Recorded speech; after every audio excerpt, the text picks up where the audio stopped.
University of St. Francis is proud to partner with Physicians Health Plan to bring you the 2012 Cougar football season.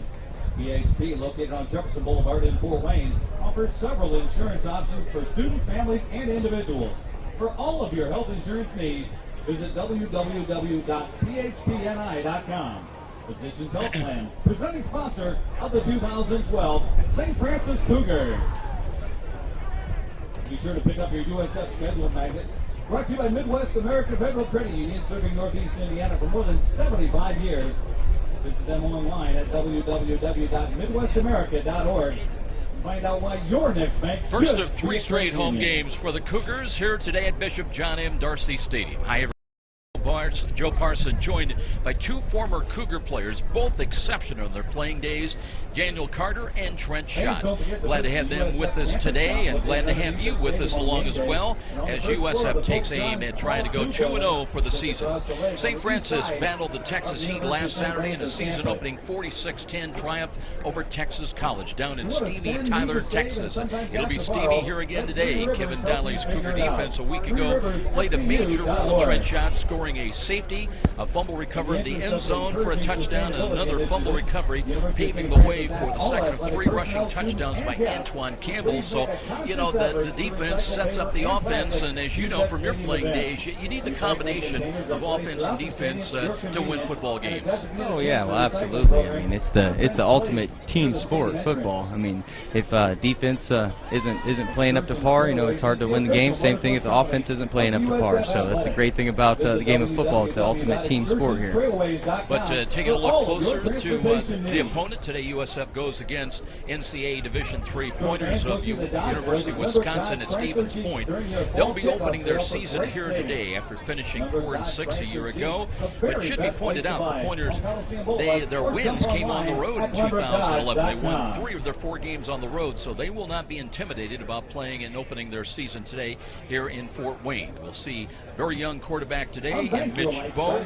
He threw for nearly 1,000 yards a year ago. So again, it's a team that has got the capability, at least from a year ago, Trent, to move the ball through the air. Yeah, and talking to Coach Maloney prior to the game, he really said the key for the Cougars in this game defensively is going to be to contain the Pointers quarterback, Mitch Bowe, right there. He said he can throw the ball, and if they don't contain him, he'll take off and run. And when he runs, he's not looking to slide. He's looking to lower his head and pick up as much yardage as possible. So containing that quarterback is going to be key to the game. We'll be taking a look. Of course, you were in the early days of the program here, and you know, an offensive lineman, a tackle, and it was amazing because I think you went about 220, 225. Was kind of light nowadays, you know, when in college football's concerned, but obviously from a technique standpoint, you excelled, and you were all-conference players, so obviously technique can compensate for maybe when you go up against the big boys. Oh yeah, and the Pointers, they're a big physical team here.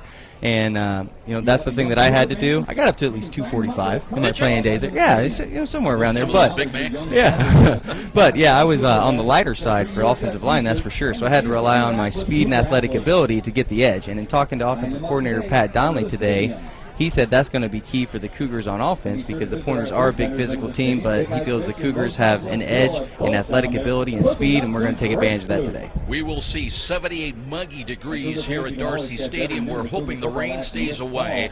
There's about a 40 to 60% chance of thunderstorms. We're hoping that'll be after this game is over, but the winds out of the southeast, very light winds at 5 miles an hour, but very, very muggy here today, as we mentioned. And we'll be taking a break and then return. We've got Coach Kevin Donnelly. Historic day in the making, possibly, for Coach Kevin Donnelly, and we'll have that and much more with our pregame presentation when we return. This is Cougar Football, Redeemer Radio, Catholic Radio, AM 1450. Okay, guys, we're underway. We'll run the Glenbrook Dodge. Then we'll come back for the interview with Coach D. Alex Wallace. The other wide receiver, number 12, Hero Malio. At tight end, number 5, Evan Butts. The running back, number 28, Brian Kempstra. And a quarterback, number 15, Mitch Bowe. University of Wisconsin, Stevens Point Pointers. Potting us down. Ladies and gentlemen, please stand and join Kendra Kramer, a USF nursing student, for a pregame prayer. Let us pray. Dear Heavenly Father, we thank you for all you have given us. The gift of this day, these coaches, the athletes, officials, alumni, and fans. Keep us all safe, free from harm and injury on this opening game day at the University of Could be a record-setting day for Coach Kevin Donnelly. You know, so many experiences, so many victories, and Coach, I think back, you know, and maybe some of the treasured moments, you know, just being on the sidelines with your son Pat, the national championship at Georgetown, the tough losses to Carroll in the championship game, and that great game here when Eddie Papagiannis on a blocked field goal ran it in and staved victory from defeat, and so many memories. What kind of stands out in your mind? They all run together. Just had breakfast with Sister Elise. We were talking about that immaculate field goal block with Andy. What an unbelievable play it was. You know, I've just been very, very blessed through the years to do what I do and work with people I work with. And, you know, you look at all that stuff, and it's really kind of insignificant as it relates to what's going on today. You know, last week, big win for you on the road. You know, you have the long charter day trip there and back, and your team scores 46 points. But I thought the defense really, and you've talked how early going the defense kind of is ahead of the offense, and you got the safety, you got the sack in the end zone for a touchdown, and defense was huge for you, and you expect it every game. So, I said before we ever put on a helmet this August that our defensive line is probably the overall strongest and deepest we've ever had. And, you keep rotating those guys in. By the fourth quarter, they just absolutely, overwhelm you. We're very strong, very good there. I mean, we're pretty solid everywhere. Secondary's rapidly improved, so I'm very pleased with their defense. They're going to keep us in, I think, every game. Still got to find yourself with 5 new faces, that had their first collegiate start last week. Obviously, the most significant one's a quarterback. When you got 3 out of 5 in the offensive line the same way, you get some pressures and things that you maybe won't have here shortly, hopefully today. So. Let's talk about University of Wisconsin-Stevens Point. Tough teams out of Wisconsin. We've had some experience with other teams from Wisconsin, but talk about the Pointers coming in, a team that at least a year ago liked to throw the ball on. Well, I have tremendous respect for that conference. There's no question that is the strongest Division III conference in the country. I believe 4 out of the last 5 years, Whitewater has won that thing. And these guys got beat a couple touchdowns by Whitewater. They took them the distance. So it's a strong league, a state school league where cost of education is very little. It's not your typical Division III league. I mean, it's just like Division II with the LEAC. They get a very high caliber. So it'll be a tough football game.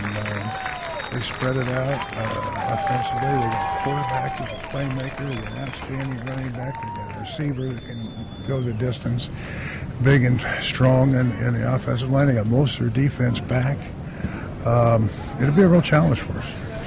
Coach Kevin Donnelly with his take on the matchup here this afternoon at Bishop John M. Darcy Stadium.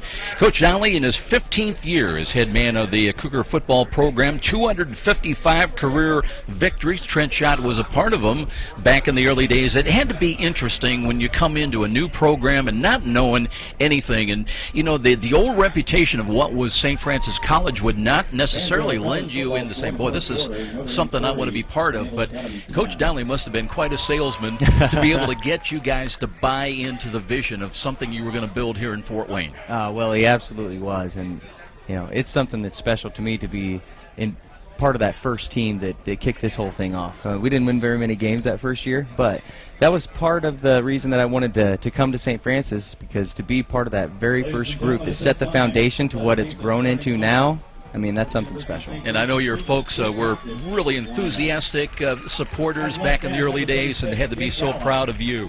Cougars coming in as we ranked number 6 in the preseason poll. The first official poll, I believe, comes out this next week. And Coach Donnelly, a year ago in 2011, they were 9-3, 3-2 in the Mid-East League, and lost to Georgetown in the playoffs 26-14. We'll be back with more of our pregame presentation. Daniel Carter's with us. He'll be down on the field today, and joining our referee Les Anderson for the coin toss. All that coming up and much more when we return. This is Cougar Football on Redeemer Radio, Catholic Radio, AM 1450.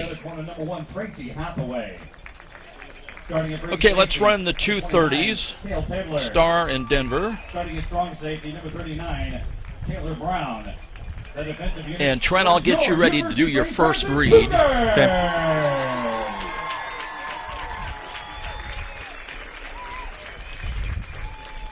Yeah, do the prayer out of this also after that second spot.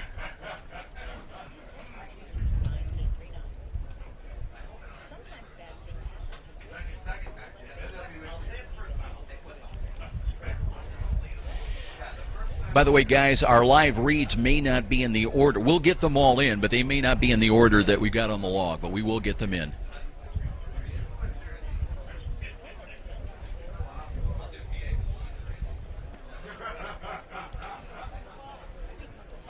Well, we're ready for the coin toss, and the pointers aren't out on the field.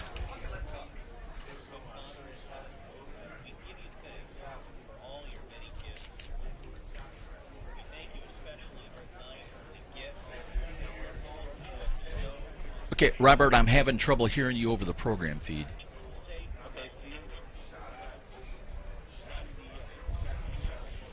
Let's do the coin toss, and then I'll have you run the...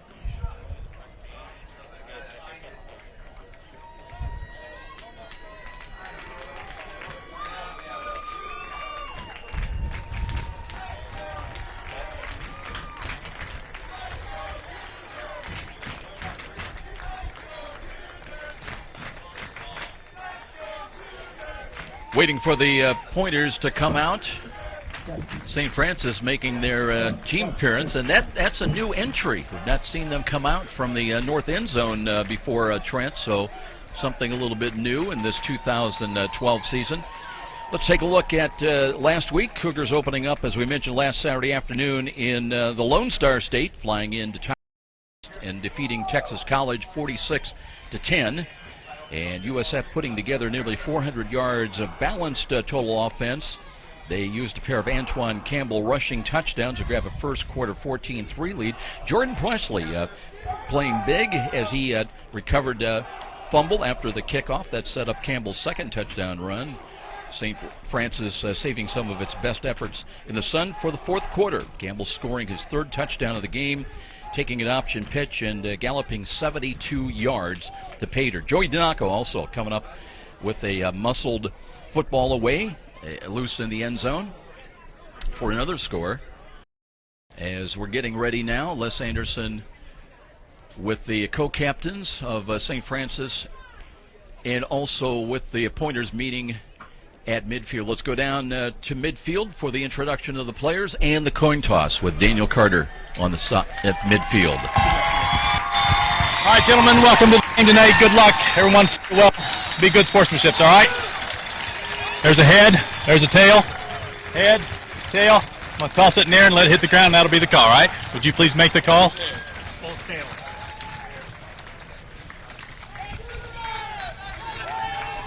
It's a tail. You won the toss. You won one. They won the toss.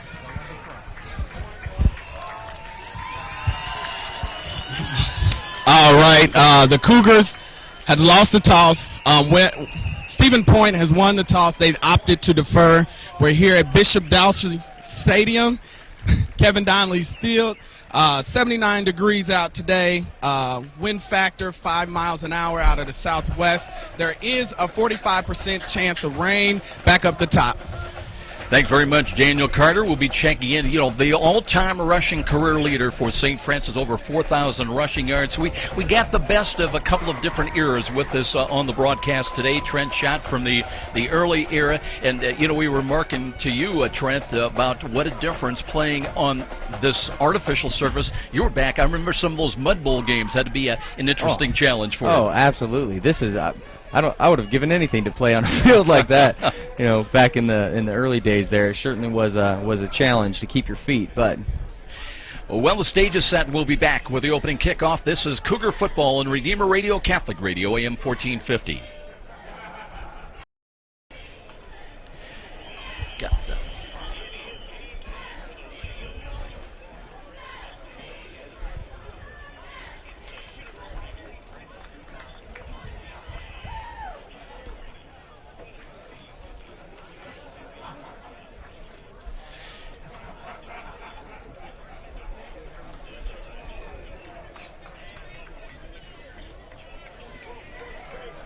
Welcome back, everybody. I'm Joe Parson. Art and Phil on assignment today. I'm not going to lie. They're in Ireland. They're going for that Notre Dame game. We've got the two great former players, Trent Schott and Daniel Carter, with us today. And Trent, I know you've got a message here. Yep. Even when you're not able to make it to a University of St. Francis football game, it can be right at your fingertips. Redeemer Radio is broadcasting every Cougar football game. Just go to redeemerradio.com and click on the Listen Live button. Find out more about the Dwinger, Lures, and CYO football carried on Redeemer Radio as well as great Catholic programming. With redeemerradio.com, you'll never miss another Cougar football game. Austin Coleman, it is back deep in kick return. He's lining up in tandem. And last week in Texas, Austin had a long kickoff return of 37 yards, averaged over 22 yards a kick return. And it'll be the Pointers of UW Stevens Point kicking away from left to right, and here we go. High end-over-end kick, and Coleman will have a chance. Runs up to it at the 12. Cuts to his right to the 15, 20, 25. Runs into traffic and is chopped down across the 30-yard line, and that is where the Cougars get ready to go to work offensively. 1st and 10, moving from right to left as we look at it. With Trent Schott, I'm Joe Parson. Daniel Carter with us today, and, from a former lineman, a tackle, Trent, tell me what's going through as you're coming into this first snap of the ball game as a lineman.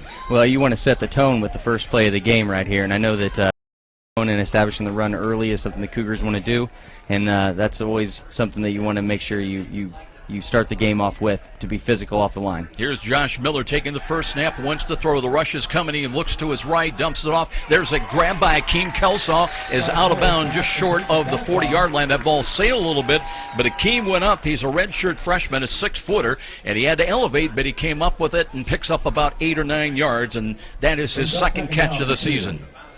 First here today, so a gain of 8. Let's call it 2nd down and 2. Aaron Knight is in. He's wide to the right side. He tied for the team lead here last week, I should say, with 4 catches and 34 yards. Antoine Campbell's the running back. Kelsaw in motion. They hand the ball to him on a sweep, and he cuts up. He's got the first down. He works to the 45 and a little bit more than that. Pushed out of bounds on the far side on the UW side of things, across the 45 to the 47-yard line. There's some nice lead blocking on the right side of that offensive line right there on that play. Well, you got to appreciate that, right? We'll talk a little bit as the game wears on some of the areas of assignments by the linemen in general, but especially the tackles, because one of the best in your playing days. So the Cougars improving field position across the 45. Motion again by Akeem Kelsaw. Here is Miller, steps up on the pocket, wants to throw over the middle. He's got him in. That one just sailed, and there is a penalty flag. Aaron Knight looking to the back judge, says, hey, I was impeded. They held me up on the route, and the official agreed. So our referee today is Les Anderson. We'll be getting the call from the field here, the official confirmation.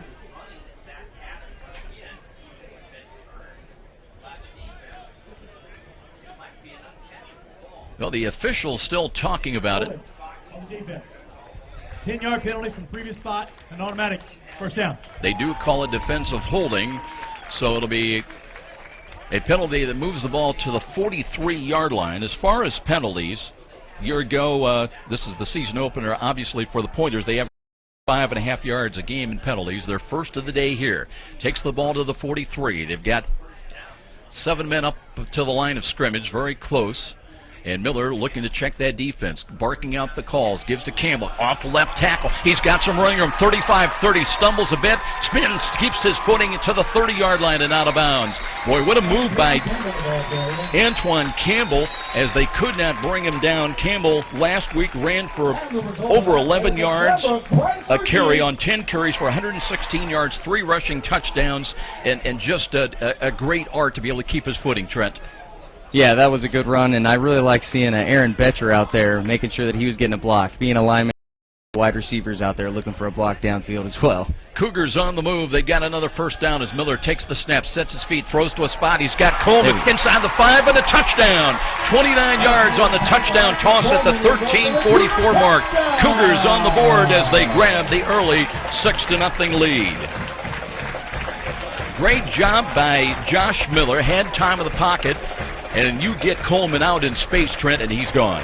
Oh, yeah, and that was a great pass by Miller. Talking to offensive coordinator Pat Donnelly before the game, he said that Miller was shaking off his jitters after that first start, and I think that he's shaking them off. So a good opening series for St. Francis here today at home. Here is Emo Eber to try to add the 7th point of the ball game, and the extra point is on the way, and it is good. 7-0 Cougars in the early going.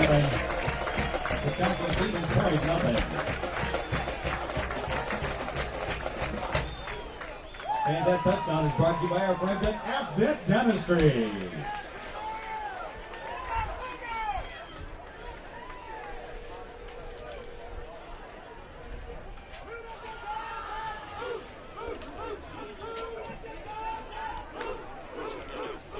Yeah, go ahead.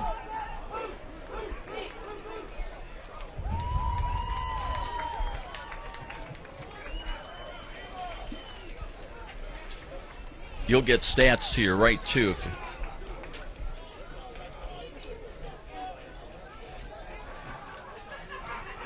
Back at Darcy Stadium, good start for St. Francis here today as they lead at 7-0. And Josh Miller, by the way, that is the first passing touchdown of the year for the Cougars. Miller, in a limited role last year, had 2 touchdowns through the air, 1 interception. 7-0 St. Francis here in the early going. Now they'll kick the ball away from right to left, and we'll see what the Pointers can come up with as they'll have their first opportunity to touch. Deep is Colton Zimmerman, and he is something special. A year ago, had a long kickoff return of 62 yards. He takes it at the goal line, works to his left, 10-15, and did not quite get back to the 20-yard line, and knocked down it just inside the 20, right around outside the 19-yard line.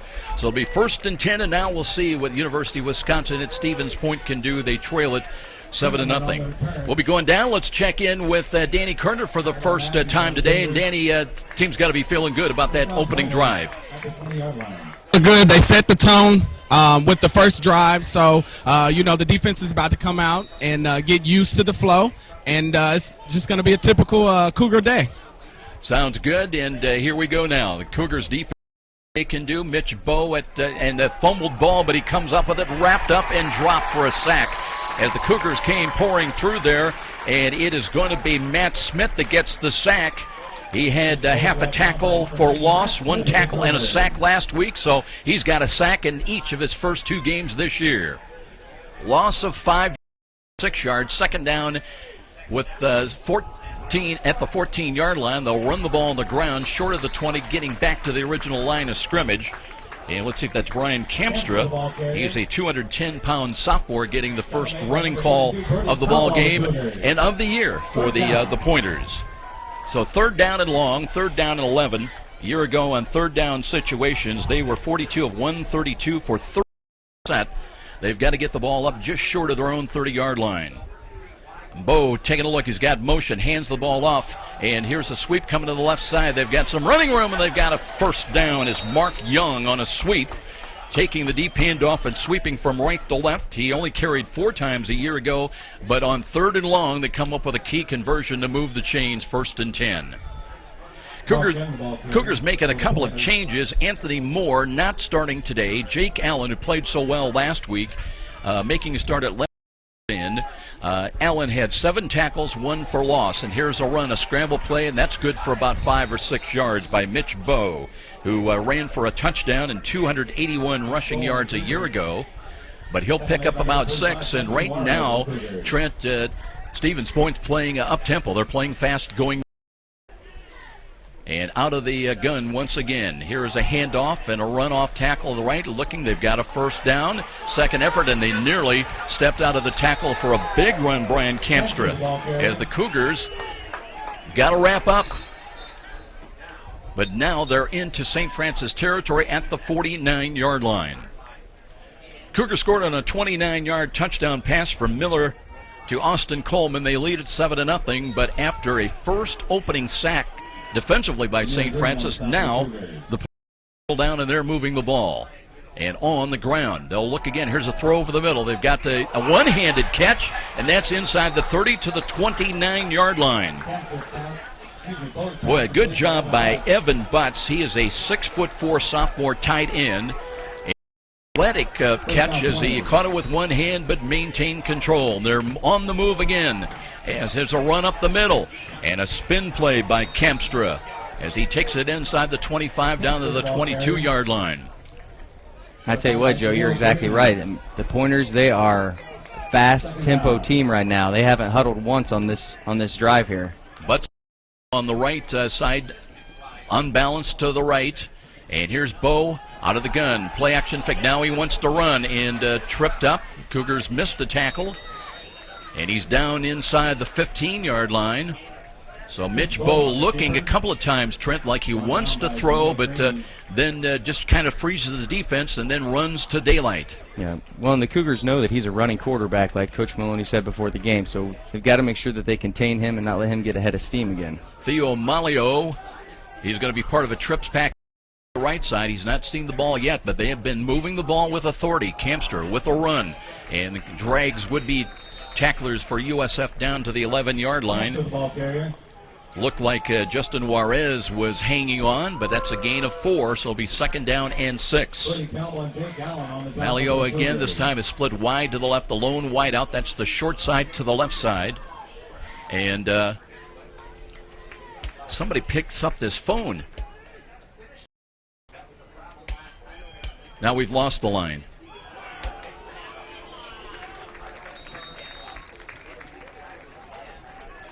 Ball on the keeper, wrapped up by number 45, Justin Juarez. Brings up 3rd down and 4.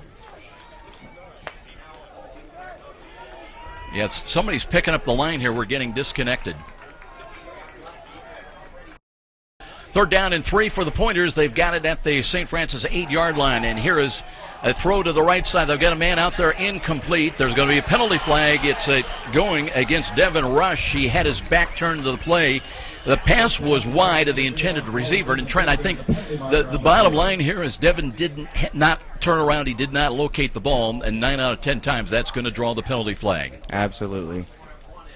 So that'll be half the distance to the goal, and it'll be a new set of downs coming up. And again, we'll wait for the pass interference, 48 on the defense. The penalty happened in the end zone. The ball will be placed at the 2-yard line.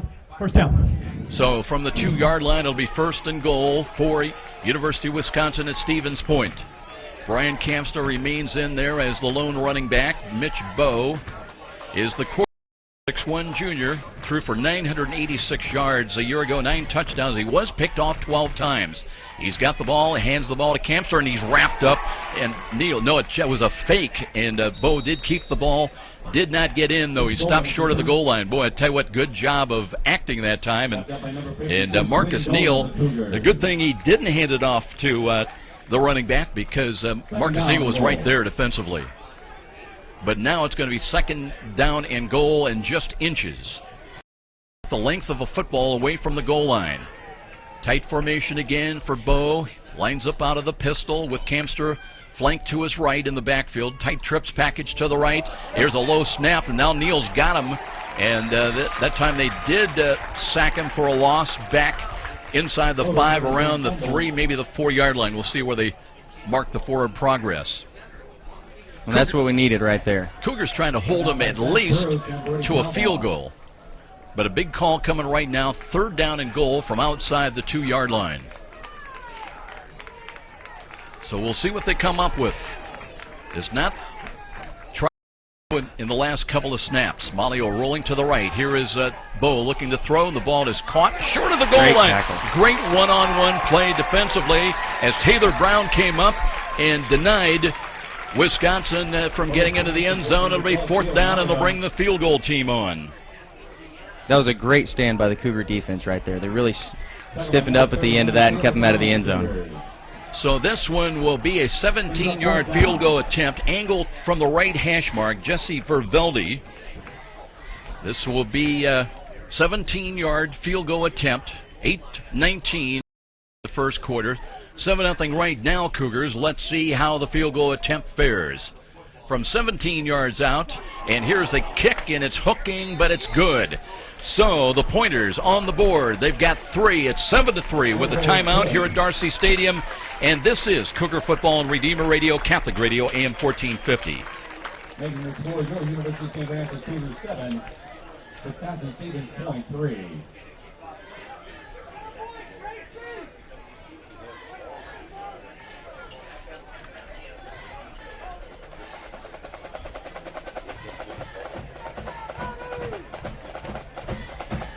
Cougar fans, a wireless known as USF official garage and cell phone provider. Be sure to stop in for your chance to be an honorary captain of the USF football team.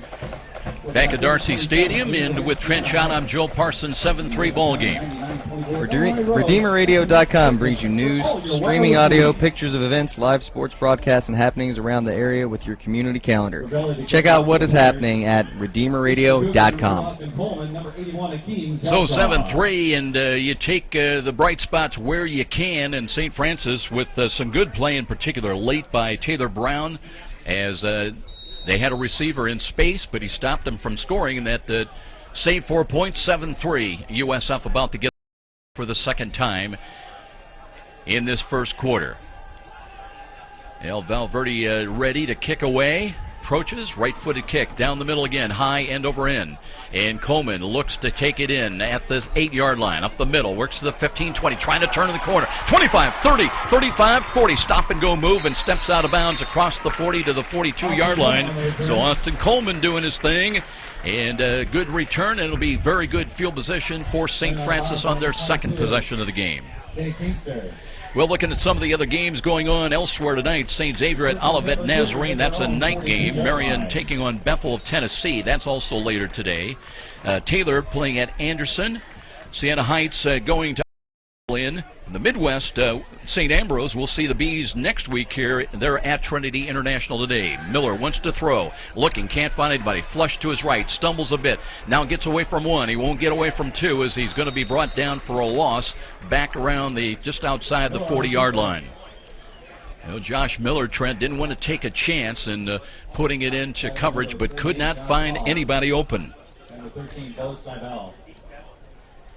And right now the Cougars' offensive line is going to have to take control of this drive right here. We got some pressure that was led up the middle on that last play. Cougar averaging 275 a man, tackle to tackle to start today. 2nd down and 11. Pointers with 4 deep. And here's a run by Campbell. Big hole up the middle to midfield. Spins out of a tackle at the 45 of the Pointers, still on his feet. And then falls on the ball down at the 42-yard line. And there were a couple of big numbers down there leading the way, Trent. There were. The offensive line did a great job getting to the second level on that play right there. I saw Bryce Darling get up to the second level, peel off a linebacker. It helped spring that open. And Bryce Darling is starting center. Senior 271, Jesse Boley, Zach Greiner, Keegan Morris, and Kim Edwards. And the Cougars on the move once again. They lead at 7-3. It's time remaining in this opening quarter. We'll be checking in with Daniel Carter, and let's do the might have got beaten by the play clock that ran out on him. Les Anderson is going to let us know right now what that penalty is going to be about. But the Cougars were on the move, and you hate to see the penalties. Last week down in Texas, 10 penalties for 85 yards. Waiting for the officials to sort things out. Cougars already re-huddling, though. They're backing up. There's no foul on the play. The offense broke the huddle and replaced the substitution before they made the line to scrimmage. So no penalty. And we'll go down and check in with Danny Carter right after this snap here. But we'll check. The Cougars getting some good holes for Antoine Campbell here again today. And, of course, the former great rushing star for St. Francis, Danny Carter, appreciates and open up those big holes. Here's Miller now on first down from the 42 of Wisconsin-Stevens Point. Motion right to left. And they look, and it's a keeper play. Good call by Josh Miller as he slides down. He hit at the 31-yard line. Let's go down and check in again with Dan Carter. Offensive line is doing a great job getting to the second level. When you put into account that the receivers are making sure that they have their blocks, and Ambo's vision and speed and quickness, it's always going to make for a nice game. No question about it. So the Cougars on the move. They've got another first down once again. Coming in will be Cam to the right side. Coleman is up in the slot to the right side as well. Miller's hit him already for a touchdown in this first quarter, and he looks again and pulls it down. Now he'll scramble, looking for some running room, and needs a block. Got a big block. Oh, there we go. Peel back block, and that coming back was Seth Stewart, and he picked on a big guy, Trent. Yeah, he did. That was a big hit right there. Miller. And he's actually down still. Yeah, we may have our first injury timeout of the day, and we'll pause for some words from Trent Schott. This game brought to you by Cedar Creek Beverage Carryout in Grayville and Cedar Creek Beverage in Leo, where you can find quick, small service for your USF football refreshment supplies. Kick off your good times with Cedar Creek Carryout or Cedar Creek Beverage.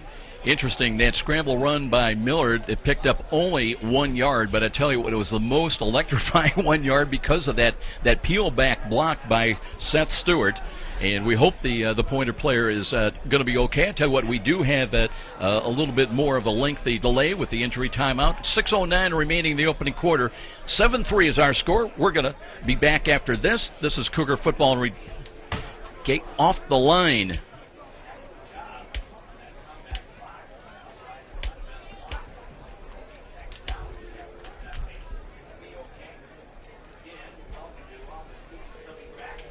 Joe, who was that again that made that ball? Seth Stewart. Seth Stewart.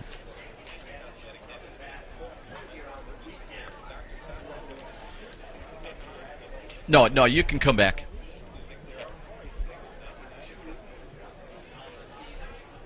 Still working with the injured, shaken up. I had a chance to run into Peter Panessa down before the start of the game, Trent, and he was saying, with the muggy conditions, the thing, and he speaks from a physical therapist standpoint, but he said, you got to be concerned. That's Mason Sakala, by the way, 265 junior defensive tackle. I think he just had his bell rung. He looked like he's walking off perfectly under his own power. But he was more concerned about cramps, an issue players losing a lot of moisture today. Oh, yeah, and that definitely could be a factor with the weather that's out here today, getting dehydrated, so it's going to be key to make sure players on both sides of the ball, both teams, get hydrated when they go to their sidelines there. Good to see that player walking off the field right there for the Pointers. That was a Hines Ward-type crackback block. That was... So it was just a 1 yard gain, but it was an exciting yard, and 2nd down and 9. As Aaron Betcher in, wide to the right. Akeem is in up on the wing to the right side. Cougars staying with their one-back look offensively. Antoine Campbell has had some success running the ball already here today in the early going. 7-3 USF, and Miller checking that Pointer defense. Now they are dropping 7 deep. There was movement to the line of scrimmage. Here's a give to Campbell. Campbell looking for a couple of yards and noses his way down close to the 25-yard line. We'll check the penalty flag once again. There was movement at the line of scrimmage just before the snap of the ball. Preliminary indication would be encroachment against the Pointers. Let's go down and check in with Les Anderson. I think they're going to go back. That would keep it 2nd down, but you would gain the 5 yards.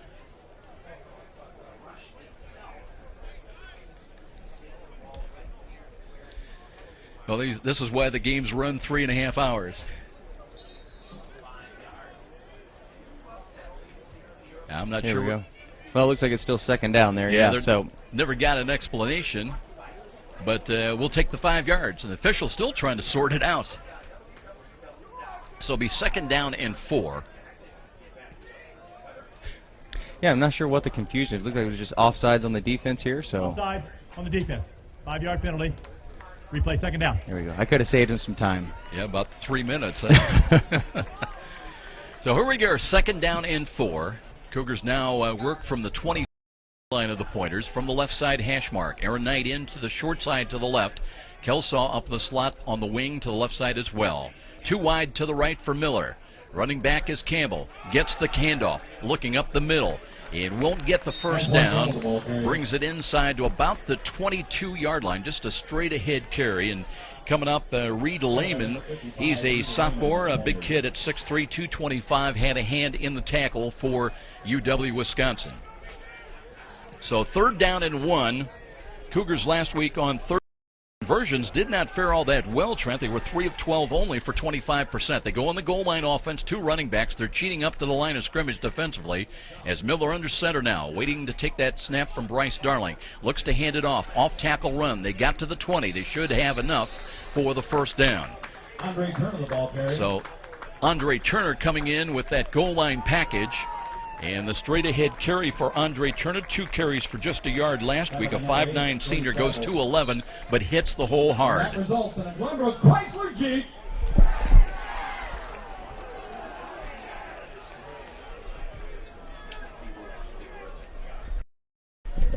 So 1st and 10, USF on the move now from the 20-yard line in the red zone.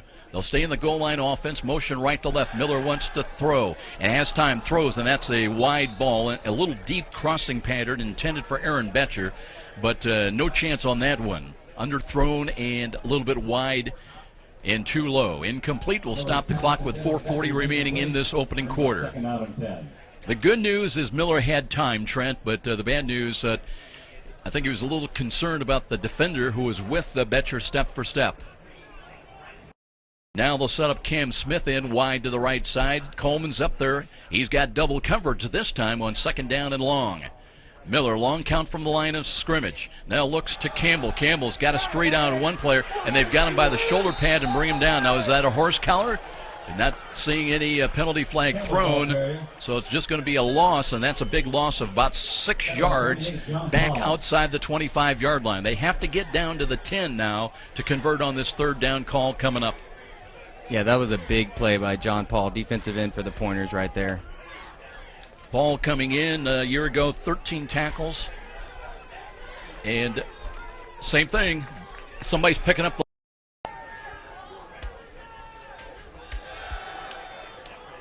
There we go. Why get it?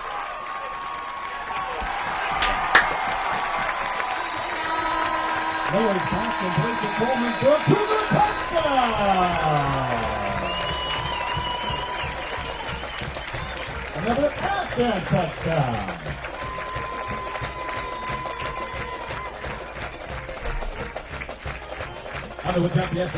Back at Darcy Stadium with Trent Shot, I'm Joe Parson. Cougars just put another touchdown on the board, a 26-yard touchdown toss. Miller to Austin Coleman, once again able to do his thing and dance in the final 15 yards. Eber comes on, and the extra point is no good. Missed it wide left. So that'll leave it 13-3. We'll keep things right here. But good play was 3rd down and long, 3rd and very long, and Miller able to find Coleman in space. It's just amazing, Trent, what he is able to do, because everybody in the stadium knows what his capability is, and he's still able, even against double coverage, to get positive results. Yeah, and he caught that ball short of the 1st down and just turned it upfield and got it in the end zone. Miller to Coleman for the 2nd time today. The Cougars did not have a passing touchdown last week, but here today, twice. There you go. Miller's making up for it today. Yeah, finding Austin Coleman. That's always a good decision. So 13-3 our score after the missed extra point. But both teams so far, the defenses really have not shown up all that much. Right after the kickoff, we'll go down again with Dan Carter and check in with him. But again, Danny, I know you've got to be impressed with Austin Coleman, his ability to run in space. That was one of in rushing for over 4,000 yards. Colton Zimmerman back deep. Here's a shorter end-over-end pooch kick. They'll run up to it at the 20. And a run by Malio across the 25 to 30, and he's into the second level and all the way up, rolling nearly to midfield across the 45. So it'll be very, very good field position for the Pointers on their second possession. They got a field goal. They trail it 13-3. Let's go down again and check in with Dan Carter. Yeah, Joe. Austin does a wonderful job with working in the open field. I would say he does it a little better than I used to. You're being very kind, both of you. Different styles a little bit because obviously the role he had, Daniel Carter as a running back and Austin Coleman with the special teams and as a wideout. From the 49, 1st and 10. They'll run the ball. Kempster trying to feel his way off the left side. Cougars rally, and Taylor Brown came up with support coverage from the secondary and stop it for a short gain of only a yard. And you like to see that penetration from the defensive line there. Matt Smith fired off the ball. That's what we need the defense to see how they respond on this drive here. Clock moving inside, 3.5 time remaining. 2nd down and 9 in the opening quarter. Kempster again off tackle, and this time they tripped them up. As coming up there, let's see, Ethan Chappell, I believe, in defensively right now for St. Francis. Slowed him up enough, falls forward for a couple of yards, 3rd down and 7. Now remember, earlier in the ball game, they had 3rd down and long, and they ran the ball on a sweep and had success in converting. Let's see if they try to come back with that same kind of play. 4 down defensive linemen, and here is Mitch Bowe. Bowe going to reset his team. They check over. No huddle offense. They wait for the play call to be wagged in from the far side. Clock moving. Play clock is at 5. There's the throw into the flats and incomplete. Intended down on the right. Looked like they were trying to go to Alex Wallace, who had 3 catches and a touchdown a year ago. So it's 4th down and 6, and let's see a decision for Coach Tom Jernell, whether he will try to go for it. He's going to bring in the punt unit. That would be Brandon Matznick to kick the ball away. And you know what, Joe? That's the 3rd snap that the Pointers have had in shotgun or pistol formation, in which that's been a really low snap for Mitch Bowe to handle. Well, I tell you what, look at this lineup. They have got 7 men, 8 men off the ball. I've never seen that before on a punt.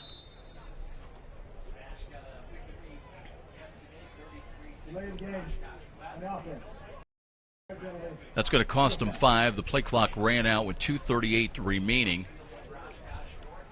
Yeah, it almost looked like they wanted to take that delay of game there, Joe, so give their punter maybe a little bit more room to get it as deep as possible. They really didn't have any urgency to try to get the ball snapped, that's for sure. Matznick did punt last year. 60 punts, averaged over 39 yards. Waits for the snap at the 34-yard line. He got it. Rush is coming, and he got it away. High, wobbly ball. Aaron Knight calls fair catch, and he handles that across the 20 at the 21-yard line. Fair catch by Aaron Knight. It looks like Jake Allen for the Cougars got in there and almost got a hand on that punt. On their own 21-yard line. They will not stay off this line.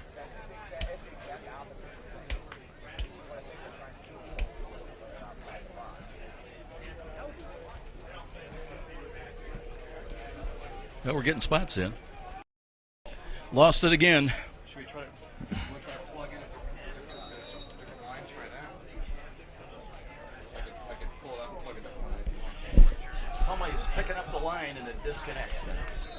Well, I could try to plug Antoine Campbell, the ball one carrier. of those different jacks. Well, maybe. So the Cougars back at it now. They'll pick up 3 on that last snap. Coming down to 2 minutes time remaining in the first quarter. 13-3 ball game. Betcher wide to the right. So here's Josh Miller now.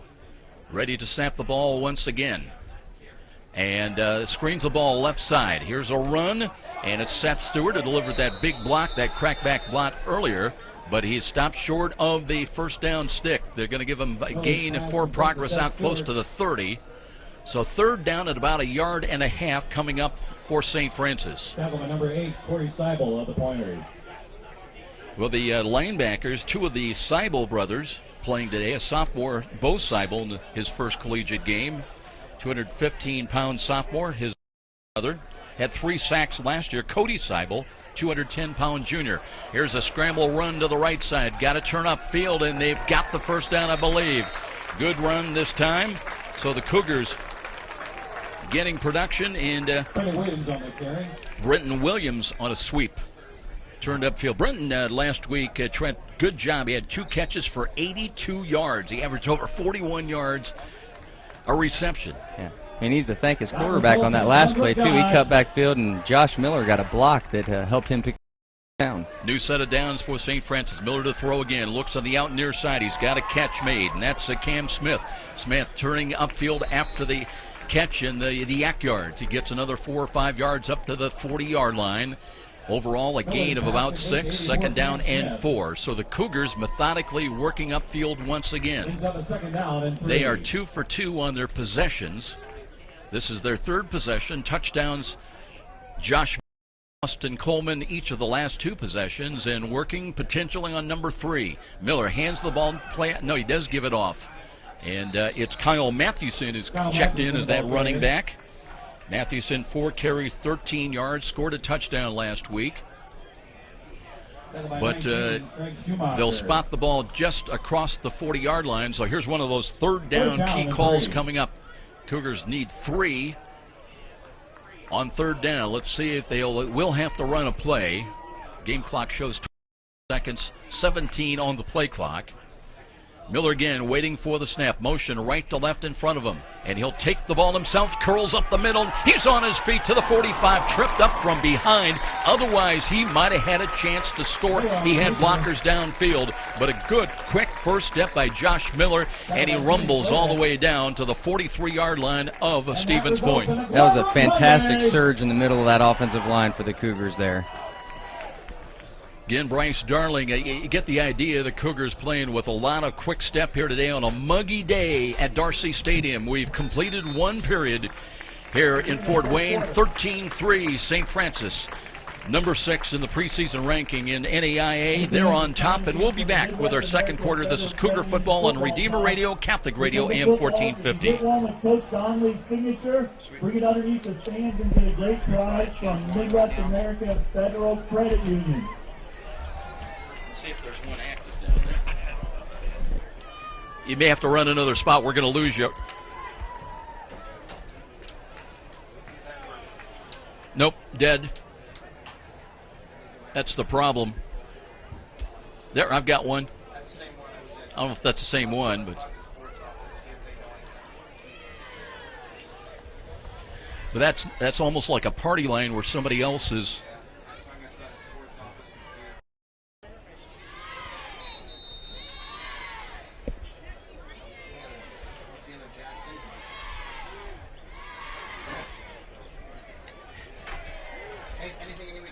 Yeah, because I have no idea where.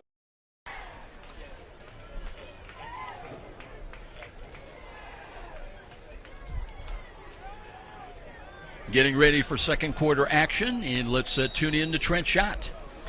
Have you heard about Redeemer Radio's Tailgate Talk? Every Friday night at 6, Sean, Joe Wharton, Mark Watts, and Northeast Indiana Game Nights, Casey O'Boyle take an in-depth look at Allen County High School matchups. You'll hear coach and player interviews and our panel predictions. Tailgate Talk every Friday at 6, right before the Lures or Dwinger game of the week on Redeemer Radio, Catholic Radio, AM 1450. Miller trying to throw the home run ball, looking for Austin Coleman. Would he have a 3rd time for a touchdown in the first half? Ball deflected away at the last minute. Ball kind of wobbled a little bit. The wind may have caught it a little bit. And Coleman at 5'8", still with the ability to go up and elevate a little bit, but that time incomplete. So it'll bring up 2nd down and 10. Cougars now moving from left to right. They will be attacking the end zone to the south. 2 to the right, including Brenton Williams. Good job last week, as he mentioned. They'll hand the ball. No, it's going to be Miller, and this time they were waiting in the middle.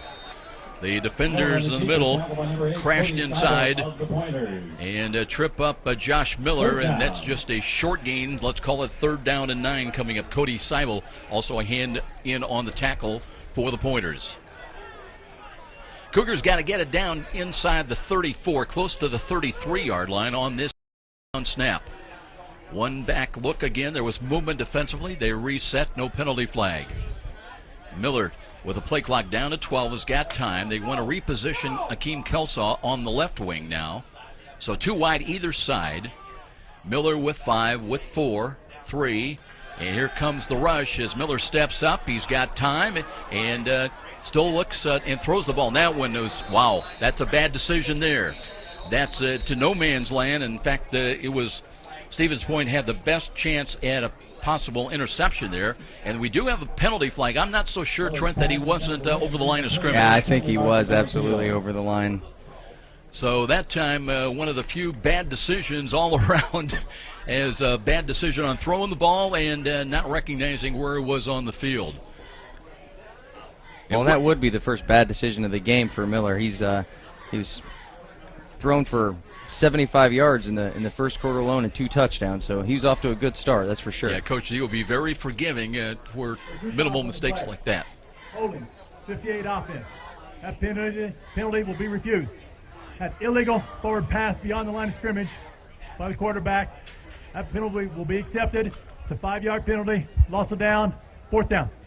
So that is loss of down. That is the penalty. There were 2 infractions. Pointers accept the illegal forward pass, loss of down, and that will bring in Colin Carmen to punt for the first time. Actually, it's just an exchange. Well, they're going to mark off the yardage first. And it'll come back to the 45-yard line, and it will bring in Colin Carmen to punt the ball. So 4th down and 12 with the ball at the 45-yard line, and Kevin has been known to try to cross teams up. We'll see, but they've got only 1 back, and Carmen will kick the ball away. High end over end, and that one be fielded at the 5-yard line. Return across the 10, up short of the 15 to the 14-yard line. So Colton Zimmerman, who did a good job a year ago with 19 punt returns, averaged just about 4 yards a punt return, had a long of 32. And 1st and 10, so the Pointers down by 10, 13-3 our score, and we'll see the UW Stevens Point offense checking back onto the field. Daniel Carter roaming the sidelines here today. Let's go down and see what's going on with young Daniel down there on the sidelines. Daniel? Going well for the Cougars. Offensively, they got into a slow start. They came back, and they're looking really well. Offensively, that's their first punt series. So, at times it takes you a little time to get used to what they've adjusted to, and then you got to counter. Little keeper play by Mitch Bowe as he faked the handoff. They had people coming. The influence was from right to left from the offensive standpoint, and then Mitch Bowe just tried to run the gut up the middle, but there. Gains a yard, 2nd down and 9. Sets up out of the pistol. Wants to throw, and he's got a man, and that's caught on the middle of the field across the 35, and the run is up to the 41-yard line. Alex Wallace on the receiving end, and just like that, improving field position in a hurry for the Pointers. So a good job by UW.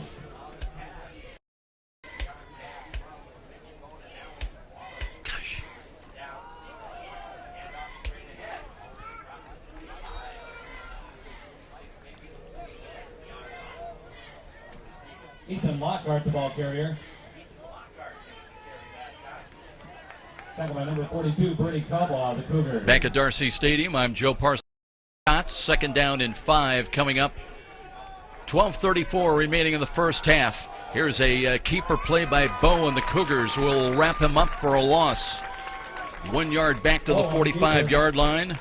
Matt Carton was there, helping on the play defensively.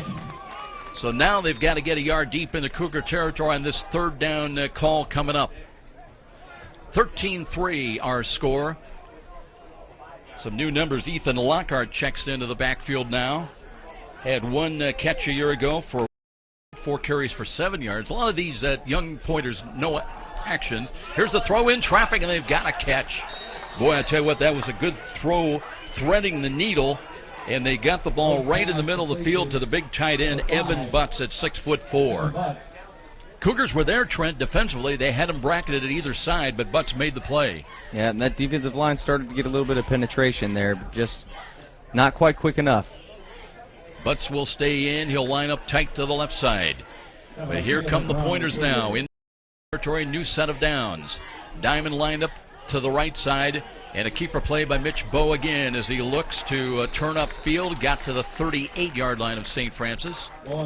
Cougars linebackers coming up. Brody Calbaugh had 122 tackles a year ago, led all of the Mid-States Football Association, but started out last week in good fashion, Trent, with 11 tackles and a half for loss. He also had a sack. He came up and filled that hole right there aggressively.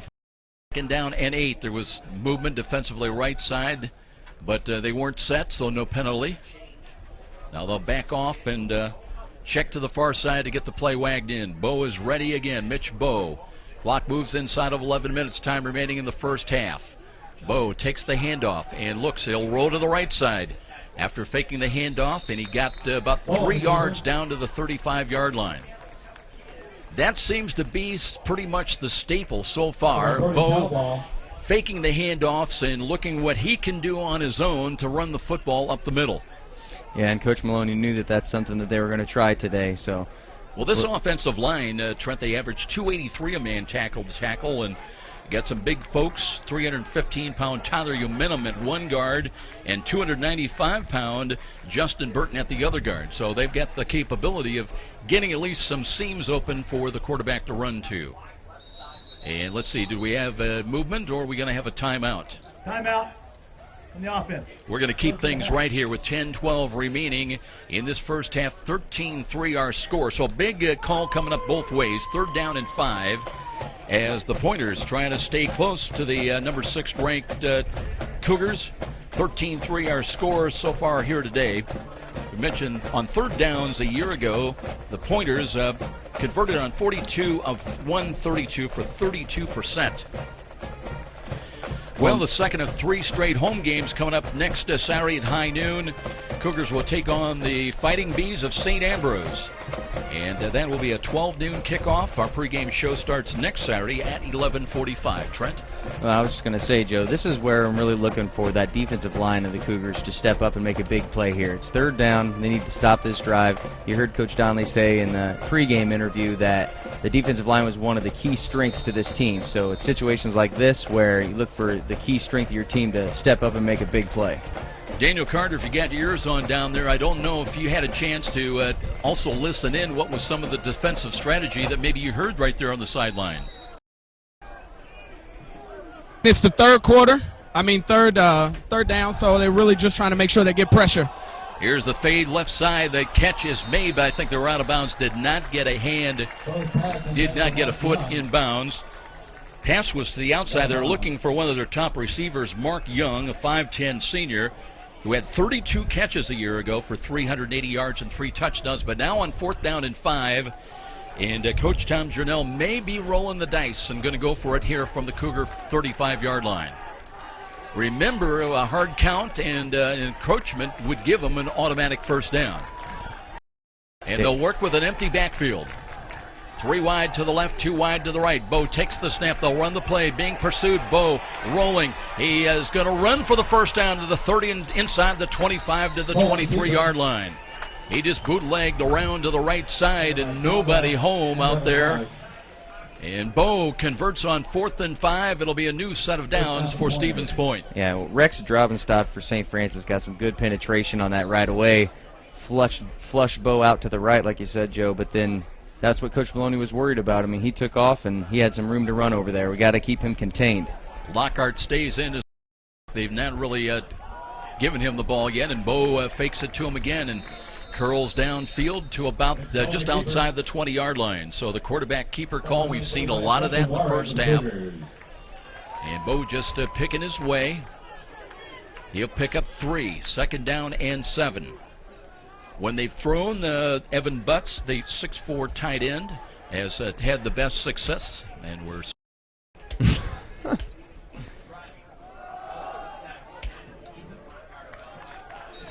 there he goes, good play.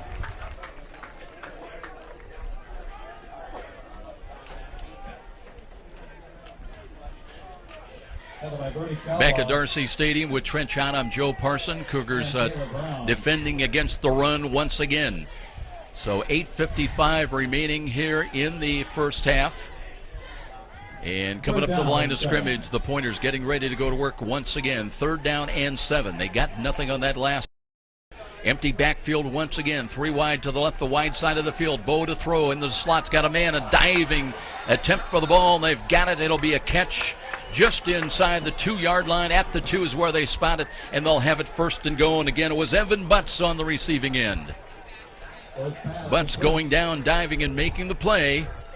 Cougars just could not counter with the numbers. They had 5 wideouts, 5 receivers into the mix. It'll be 1st and goal from the 2-yard line with 8:30 time remaining in the first half. Lockhart will get the call, and he's into the end zone for a 2-yard touchdown.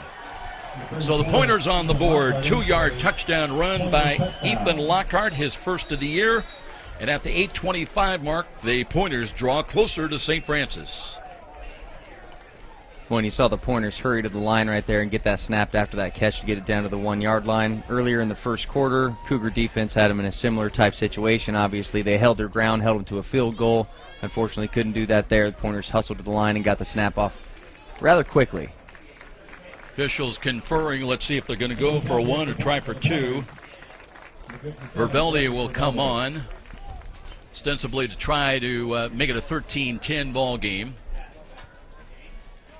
As we mentioned, this is his college debut. He missed earlier on a field goal attempt and hit on an 18-yard field goal, I should say.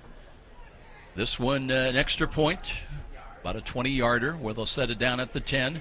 Right-footed kick. He's got plenty of leg into it, and it is good. So 13-10 with a timeout here at Darcy Stadium. We'll step out. This is Cougar Football on Redeemer Radio, Catholic Radio, AM 1450. Big Brothers Big Sisters is asking men in our community to man up.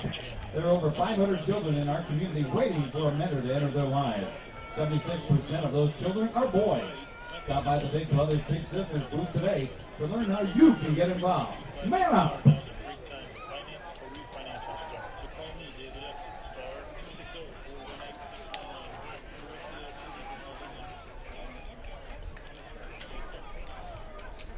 (13-10), so the Pointers staying in the ballpark, and the Cougars will have to go back to work offensively. When you hope that missed extra point earlier for the Cougars doesn't come back to bite them here. Couple of conversions on key long situations. 3rd and long, 4th down, they converted, and Pointers have been able to come up and stay close so far in the early going. Remember, toss deferred, they'll get the ball to start the second half. Now they'll kick from right to left. A little bit of breeze kicking up at times, but still very, very muggy, about 79, 80 degrees. High end over end. Coleman has got it at the 11. Works to his left to the 15, 20, 25. Splits a seam, wrapped up and stays on his feet, trying to get loose and back. Backpedals to the 20-yard line. Now here's a late penalty flag from the near sideline. The field judge threw that. Way a good distance on that hanky. Threw that about 20 yards, so there's a penalty coming up. I think there was some extracurriculars going on after the whistle blew, and we'll have to see which way. Personal foul against UW Stevens Point, so that'll tack on some extra yards. It should bring the ball out to about the 35-yard line. Les Anderson, our referee today. After the play, dead ball, personal foul, 32 on the kicking team. 15 yards from the end of the run, 1st down. So the Cougars will benefit with improved field position now. The game is tightened at 13-10. Miller with 2 touchdowns to Austin Coleman. Vervelli hit an 18-yard field goal and then a 2-yard touchdown. Ethan Lockhart most recently has tightened the game.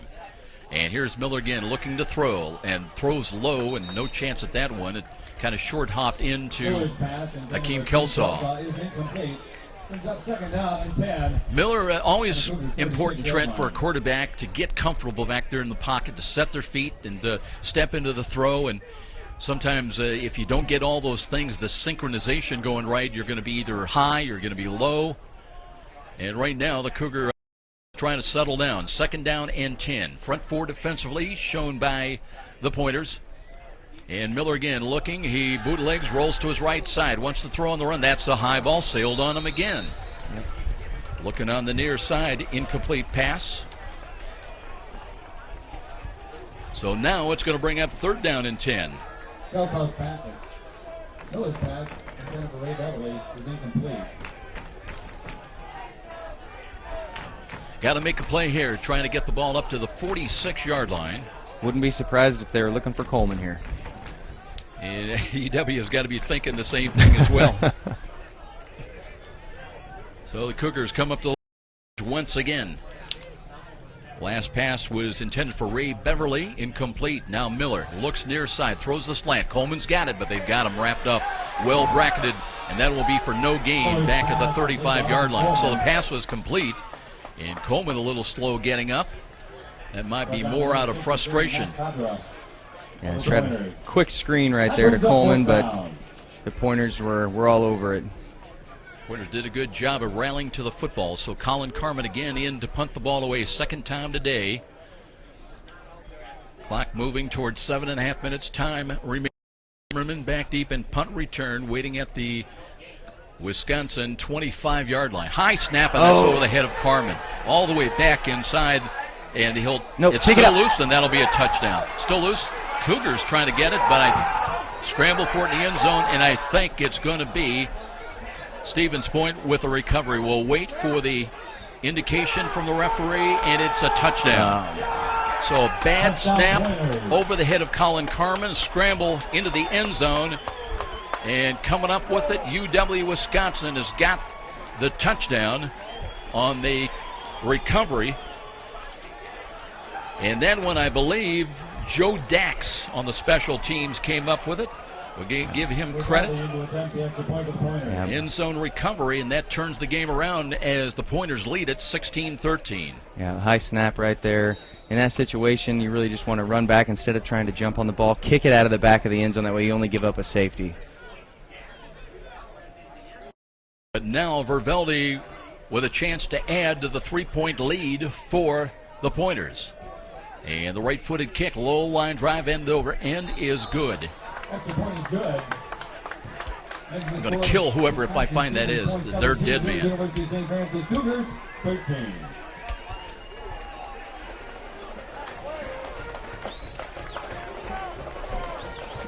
Fans, don't forget the Cougars return to WC Stadium on Saturday, September 8th to take on number 20, St. Ambrose.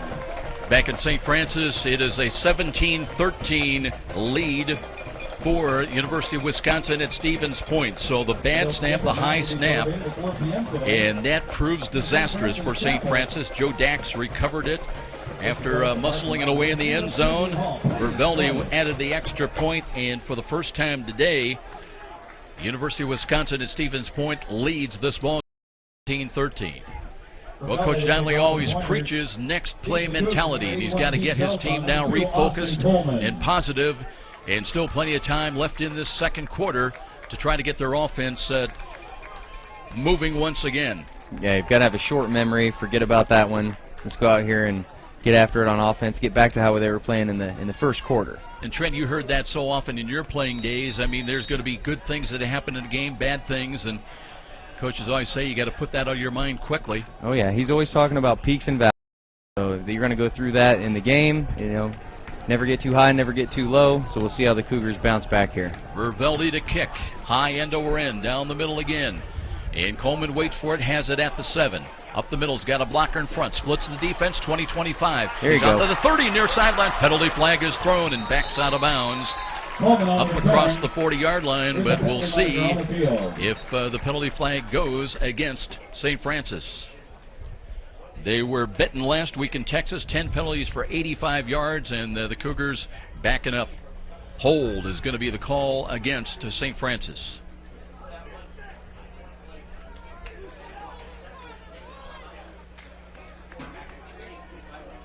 During the return, hold on return team number 30. 10-yard penalty from the flag. First down. So that was one of the focal points this week. trying to clean up some of the mistakes, and a lot of it last week was just jumping the count defensively. A lot of encroachment calls, but St. Francis now backed up inside their 20-yard line to the 19 with 7:08 remaining in the first half. Trailing for the first time today, trailing at 17-13. Miller stays in at quarterback. Antoine Campbell's the running back. Here's the snap, and Miller wants to throw. Can't find it. He pulls it down and scrambling now. Still looking. Had a man open near side and underthrew the ball. Incomplete. He just has not been able to get his legs into the throws. Looking near sideline, but no chance on that one. Yeah, it looked like he had some time there. Just couldn't find the open man. Trying to find Colin Hariff. Now, I don't know. It looks like Cam Edwards, the right tackle, just came out of the game. I don't know if he had an equipment. Looks like a quick equipment issue possibly down there, so out. 2nd and 10 for Josh Miller and the Cougar offense. They've got it back at their own 19. They'll run the ball with Campbell off tackle, and he runs into a wall right at the 20-yard line. So the Pointers stiffening defensively. Antoine Campbell, the ball carrier. Well, you mentioned Cam Edwards coming right back into the game very quickly. Drew McCool-Solis out of there, just in for one play. Hariff comes out as well. Aaron Knight will bring the play in. So call it 3rd down and 9. USF trying to reach their own 29-yard line on this snap. Coleman moves out in the left side into the slot. And right now he's got single coverage, but they're in cover 2. The DB's playing well off about 15 yards. Miller out of the pistol. There was movement defensively. There's a penalty flag, and they blow the whistles and blow that play dead. The left defensive end, that was Rob Butler, came across. And let's see. 17 on the offense. No, it's 5-yard Betcher. penalty. Remains 3rd down. So another penalty by St. Francis. And those little mental mistakes, they mount up over the course of a game. Okay. Cougars, their first 2 possessions were methodical, moving in rhythm, and got touchdowns. The last 2 possessions have been the opposite end of the spectrum. Now it's 3rd down and 15. Milligan's got motion Kelsaw from left to right, from right to left across, and the ball's knocked down at the line of scrimmage. So one of the big defenders, Jake Peter, I believe, in there, got his hand on it, knocked it down, and it'll bring up 4th down. And here we go again now as they need a good snap on the long snap, as Colin Carman got to be thinking about that last play that resulted in a Stevens Point touchdown in the end zone. In the punt for the Cougars, number 47, Colin Carman. Carman from the goal line. 10 men up on the line of scrimmage. Pointers. Zimmerman back in punt return. Got a good snap. Kick is away. Nice driving kick. Drives Zimmerman back over the shoulder. Catch at the 30. Starts left, reverses right. There's a block in the back, and they don't call it. And Zimmerman all the way back to the 45. Well, I thought there should have been a penalty. But as it is, it'll be very good field position for the Pointers once again. They'll have it up just short of their 45-yard line. 1st and 10. They lead St. Francis 17-13.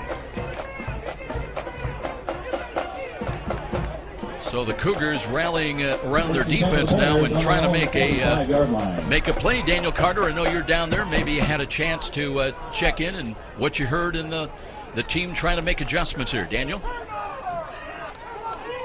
Just trying to rally the troops, and try to get them motivated and telling somebody to step up. Somebody needs to lead the defense. He's got to make a play. That's always the case. Here we go as Bo looking, keeps the ball himself. The Cougars are biting on the faked handoffs, and they're just not recognizing and honoring the keeper plays by Mitch Bo. So there have been miscues both sides of the ball in the last 3-4 minutes of this second quarter, with inside of 5.5 minutes remaining. 17-13. That was a gain of 6 by Mitch Bo, and he's been the main running back.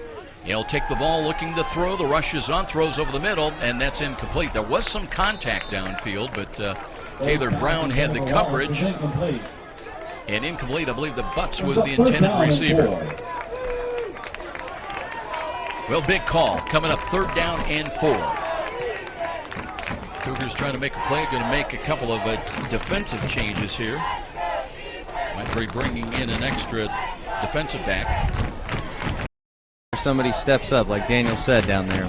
Corey Terrell checks in as Bo drops the throw, throws a strike up, and he got the catch made in traffic. That's a big-time catch. That might have been Malio. That came up the ball was Theo Malio, a 6'1" senior receiver. Cougars were there defending, trying to bat the ball away, but Malio made the play at the 34-yard line. New set of downs coming up for the Stevens Point Pointers. Mark Young wide to the left flank. Double flankers either side of the field with Butts in at tight end. They'll run the ball. This time they've got Lockhart trapped for no gain. Got back to the line of scrimmage only. Don't forget, Cougars back here next Saturday, 12 noon, the kickoff against St. Ambrose. That is not a gimme. That is a tough game every year. And the Fighting Bees in at 12 noon, pregame next Saturday on Catholic Radio at 11:45. Butts in tight to the right side on second down and long. Trips package, diamond alignment to the left.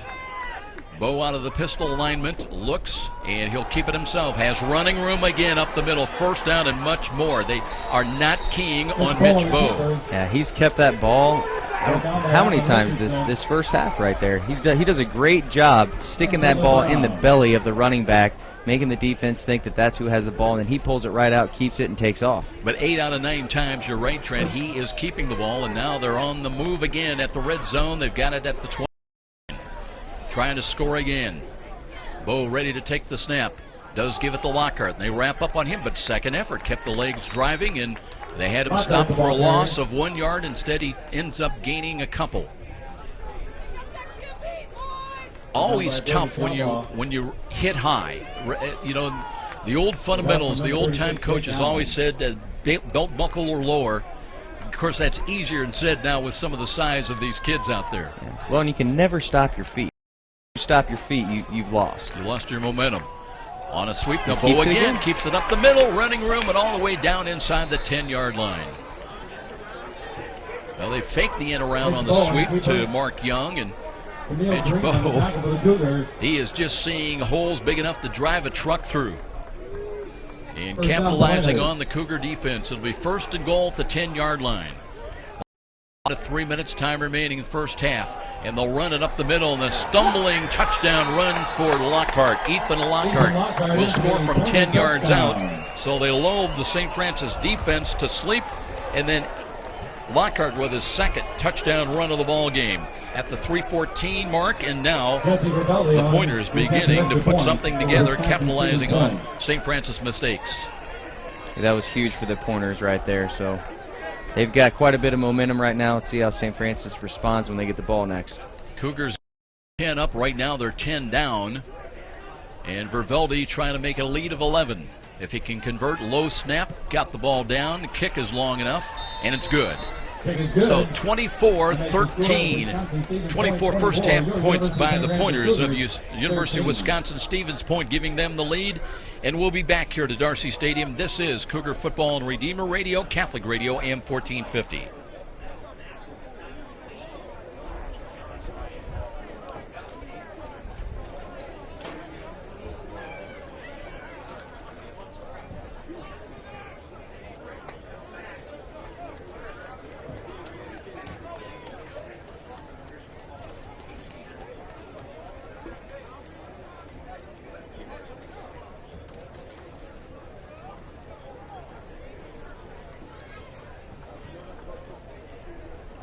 .21 unanswered points now by University of Wisconsin at Stevens Point. So they have gone from 13-3 deficit to a lead of 24-13. We did have a Pointer player shaken up on that last play. It's one of the linemen down there. That's Justin Burton, a 295-pound 6'3" guard that they're attending to him right now. But Trent, again, you know, the peaks and valleys that you see in a college football game, and right now Cougars, and it's both sides of the ball, really. The offense has not moved with the success that we saw in the first 2 or 3 drives to start the ball game, and I guess you've got to credit to a certain extent the Pointer defense that have really made some adjustments. And then, of course, the defense unable to really key on and stop Mitch Bowe, the running quarterback. Yeah, it looks like Mitch Bowes ran the ball 15 times here already in the first half. 57 yards, so he's absolutely been the main point of their offense and picking up key first down after key first down. Burton with a problem in the lower extremity at either a knee or an ankle, and being helped off the field, and just trying to keep whatever weight he can. Of course, as we mentioned, he's a big fella, 295, so he's got a couple of his big teammates helping him off the field and trying to keep as little weight off of that as possible. But St. Francis with a little extra time now to try to rally together here. They trail it by 11, and it's been a big turnaround.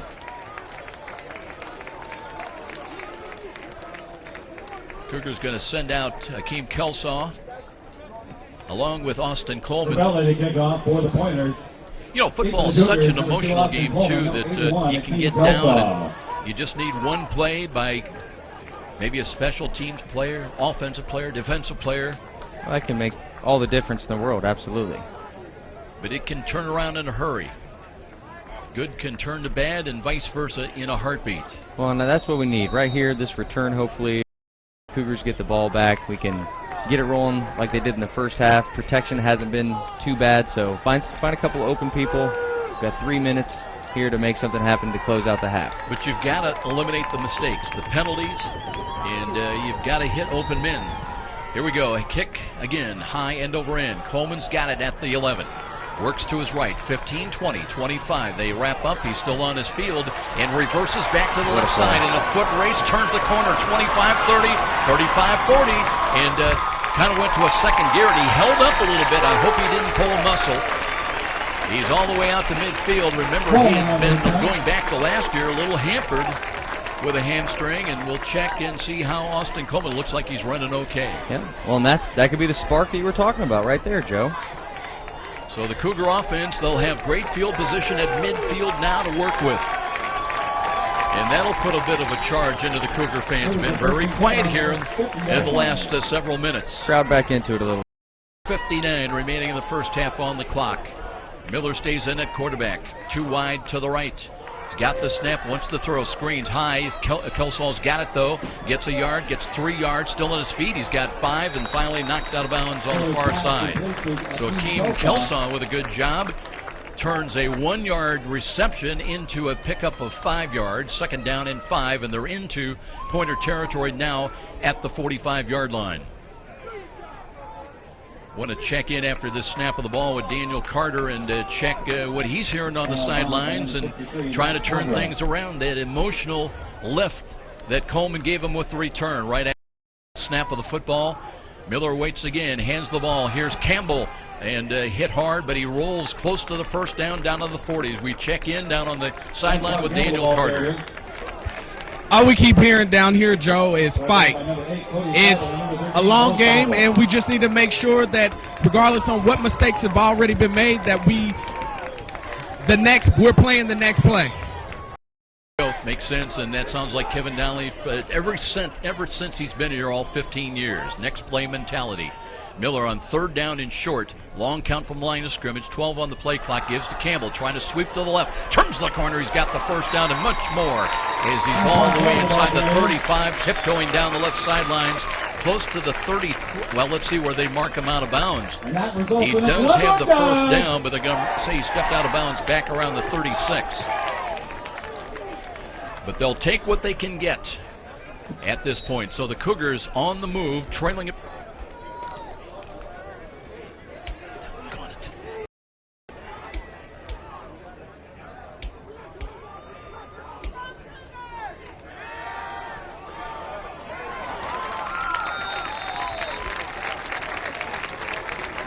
Cam Smith. Miller's pass complete to Cam Smith.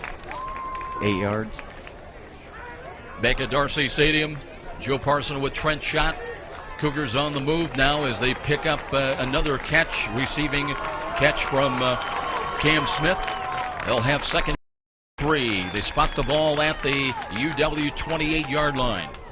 And Miller again Looking, option run, pitches the ball back. Campbell, he's at the 25, to the 20, cuts inside, leapfrogs over a would-be tackler all the way down inside the 10-yard line. Athletic move, athletic play by Antoine Campbell. There we go. That's what they needed. The offensive line did a good job of getting to the second level. Specifically, Cam Edwards right there at right tackle got up to the second level, took out a linebacker, opened up the lane. So the Cougars now will get down inside the red zone. They'll have it 1st and 10, 1st and goal actually at the 8-yard line. Campbell up in the slot, should say to the left side, double coverage. They'll hand the ball to Campbell, trying to sweep to the left, legs it out to the 5, and brought down short of the goal line inside the 3, close to the 2-yard line. Antoine Campbell looking to get into the end zone for the first time today. Last week in Tyler, Texas, had 3 rushing touchdowns. So it'll be a timeout called by St. Francis.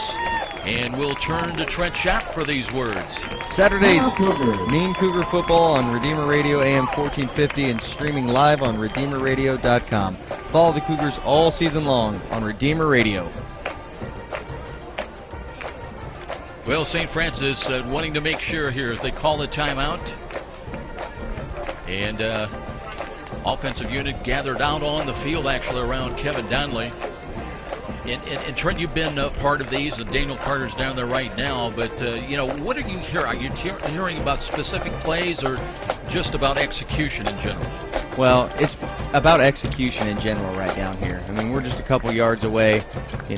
Coach Donnelly is going to dial up the right play that's going to be needed here. And as long as we execute as a team, it's going to get in the end zone. It's just a matter of making sure that we keep this momentum rolling, everybody digs in, and we make a play right here. This is key to go into halftime here, making up some of this deficit that they've got. Yeah, you don't want a penalty, you don't want to lose yardage, and obviously you don't want a turnover. Looks like they're going to go with the goal line set with Andre Turner coming in as the fullback. And Antoine Campbell will be the left half. Betcher in wide. Single coverage out here. Let's see if they come up in press coverage with Bennett Wenzel, and they do. So under center, it's 2nd and goal from the 3, and they'll hand the ball. Here's Campbell looking for a hole. Cuts it inside, got down inside the 2. Looks like just right outside of the 1. See where they're going to spot the ball, right about the 1-yard line. So 3rd down and goal coming up. And it looks like St. Francis is going to take another timeout. We'll keep things right here with 57.7 seconds remaining until intermission. And the other issue is obviously you've got to manage the clock. Yeah, don't want to leave UW too much time here, but this is where the offensive line just has to dig in and take control on this play. And this is which line is going to win the battle on this play. That's it. Cougars, their 2nd timeout taken. They have 1 remaining. Pointers have got 2 timeouts remaining. 57.7 seconds left on the clock here late in this first half. Cougars rolled out to a 13-3 lead, but they have not scored since. It's been a run of 21 straight points by Stevens Point's Pointers. And they lead at 24-13. Knocking on the door, St. Francis trying to cut that lead basically in half if they can. Comes the offensive unit out now.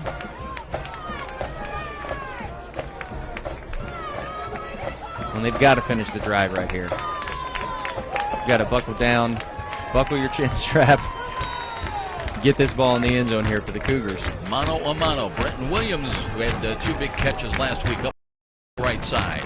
3rd down and goal from the 2. Goal line set. Turner back there with Campbell. And Miller under center, ready to take the snap, hands to Campbell. Campbell's trying to sweep to the right, turn to the corner, dives for the pylon. There we go, great. And touchdown, USF. Officially a touchdown run of 2 yards. And he got a big blind time block there, Trent. Absolutely did. That's what we were just talking about, making sure that everybody gets out there, executes on their blocks. He had the corner, hustled, got to it, dove in, hit the pylon. 6 for St. Francis. So as you put it earlier, it's a long game, and you've had some bad things happen. You've just got to bounce back. That touchdown is one of them. See if they're going to go for 2 now. It's a 5-point ball game, 24-19. And they can get it down to a field goal difference if they can convert on this 2. They'll stay in the goal line set. Son of a buck. Oh, man. That was.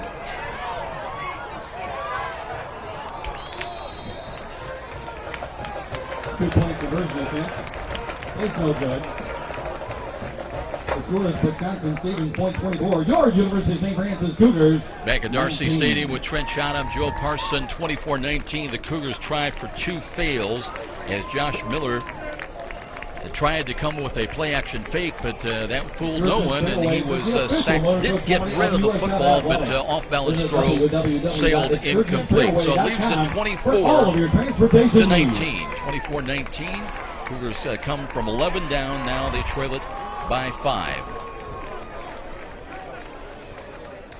Be interesting to see how quickly the Pointers get up to the line of scrimmage here. We know they opened the game with no huddle, hustling to get to the line, get this next play snapped off as quickly as possible. They've got 51 seconds here to see if they can make something happen before half. You know, it's interesting, Trent, too, because they play fast, but they also shorten the game because they come up to the line of scrimmage so quickly. And, you know, with those running plays and 3rd and long, 4th and long, they are converting and keeping possession, and that keeps the Cougar offense off the field as well.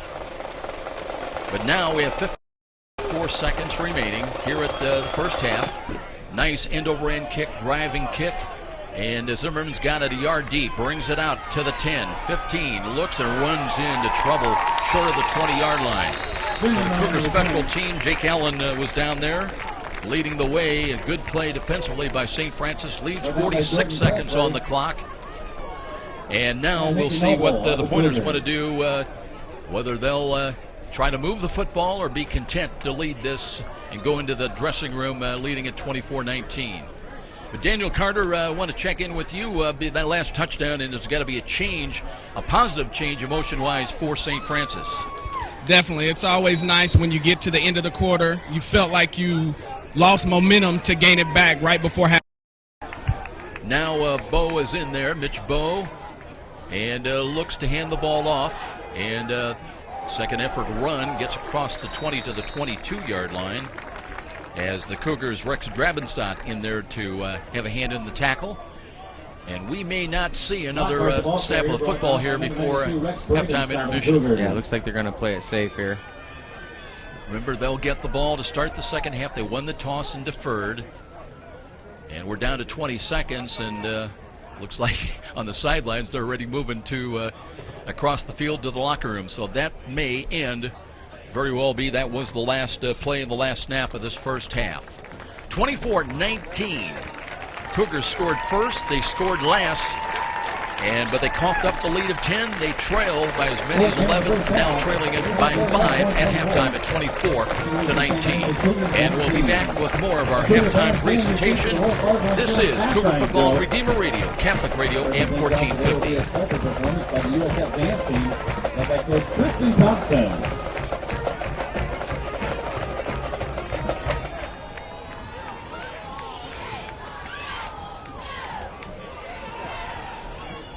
Okay, I can't hear you, Robert, and I don't know where you're at.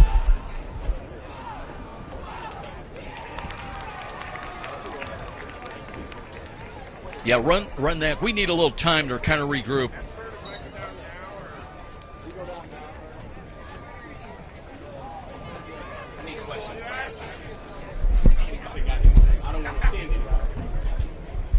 What's that? Question? Just ask.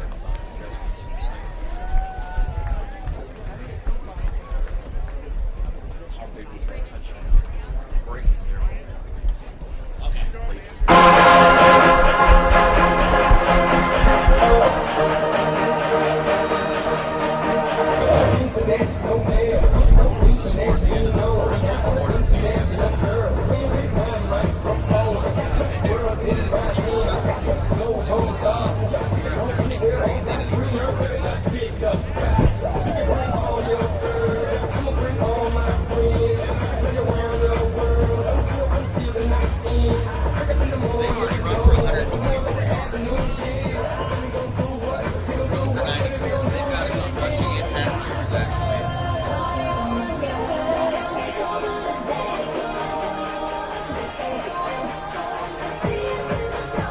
Well, today it's Trent, Danny, and Joe back at Darcy Stadium, and things started out really, really well. Then not so well in the second quarter, but a little bit of momentum maybe reestablished on that touchdown run by Antoine Campbell, his first of the day, sweeping 2 yards to the right and into the end zone. And St. Francis getting on the board to cut what was an 11-point deficit down to 5 here at halftime at 24-19. Let's recap the scoring that we had here in the first half. Another round of applause. Cougars took the ball, as we mentioned. Stevens Point won the toss deferred, and they moved the ball well, and setting up a 29-yard touchdown pass from Josh Miller to Austin Coleman at the 13:44 mark. Extra point from Emerson Eber made it 7-0. Vervelde got points on the board as the Cougar defense stiffened down deep and forced Stevens Point into an 18-yard field goal, knocked through though by Vervelde at the 8:01 mark. Pointers on the board, 7-3 the score. Miller again, this time 26 yards, throwing to Austin Coleman. So those two locking up for 2 touchdown passes in the first quarter at the 3:55 mark. Extra point attempt was no good. That left it 13-3. That's the way the first quarter would end. St. Francis would have the lead by as many as 10 points. But then the game really turned around. Pointers able to establish their ground game, and they set up a 2-yard touchdown run after converting a couple of times on 3rd and long, and setting up a 2-yard touchdown run by Ethan Lockhart at the 8:25 mark. Vervelde's extra point cut the lead for St. Francis down to 3 at 13-10.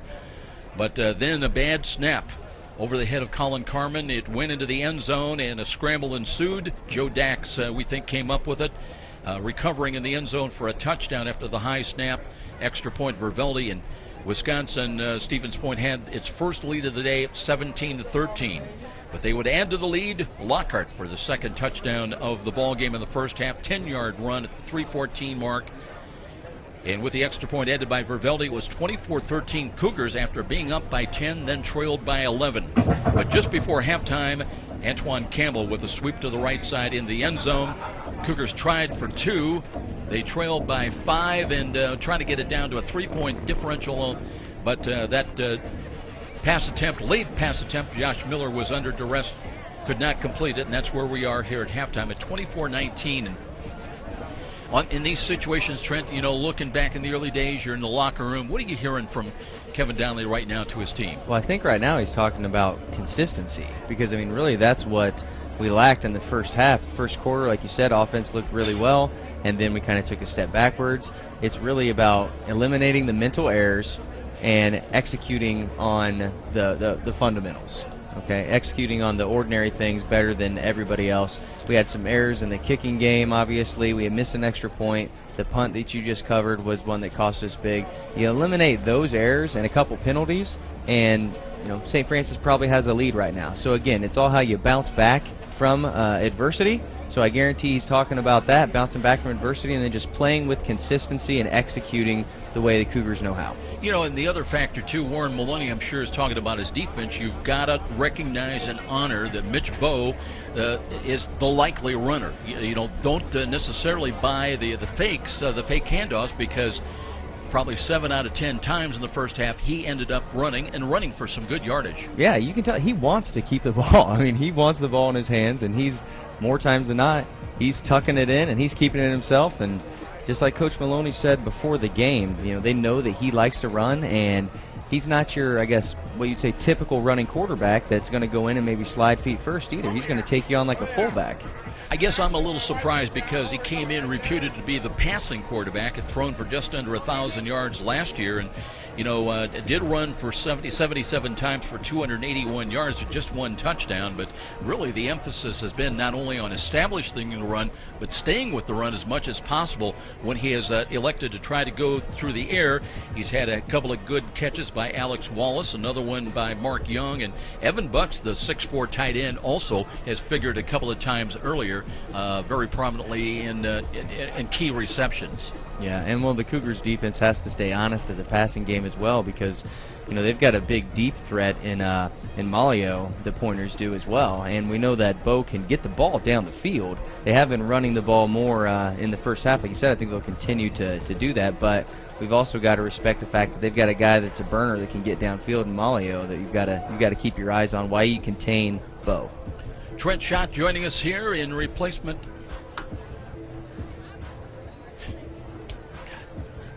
I'm going to kill whoever. They're a dead man.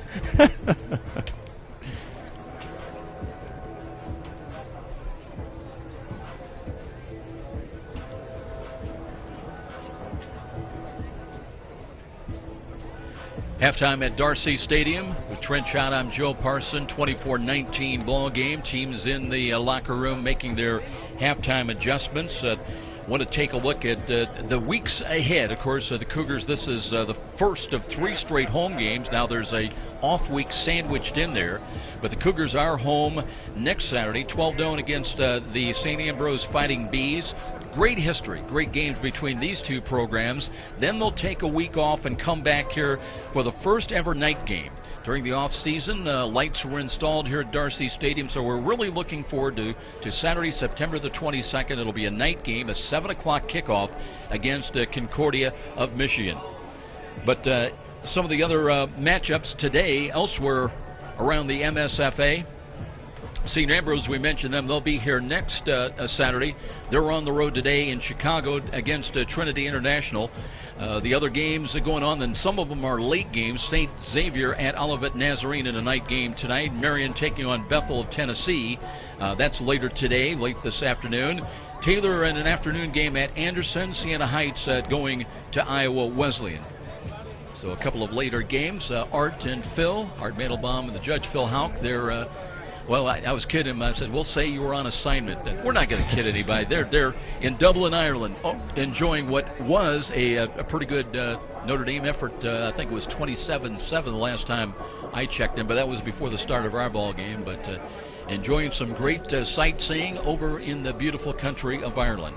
Here today, looks like the showers are beginning to pick up a little bit. They said there was about a 40 to 60% chance of showers or even thunderstorms. We hope at least the lightning will stay away, but we see some umbrellas cropping up here this afternoon here at halftime, so I hope it doesn't get any worse than that.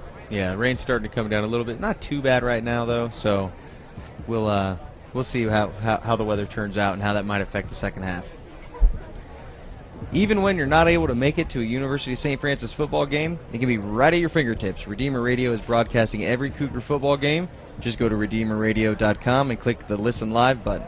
Find out more about the Dwinger, Lures, and CYO football carried on Redeemer Radio, as well as great Catholic programming. With RedeemerRadio.com, you'll never miss another Cougar football game. Teams still in the halftime dressing room here at 24-19 our score. We're going to step out and we'll take a little break, and we'll be back with more of our halftime presentation. This is Cougar Football on Redeemer Radio, Catholic Radio, AM 1450. Okay, we need to run some spots. If I'm looking...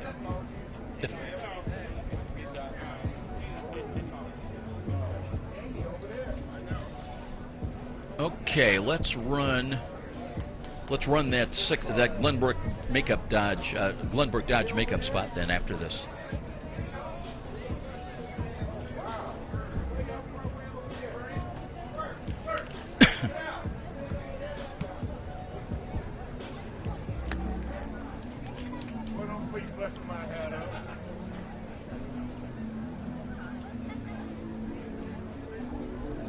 Three more. Okay. I can say I've really lost count of where we're at with all the problems. Very frustrating. Well, we'll get them in. I'll rely on you to let us know where we're at.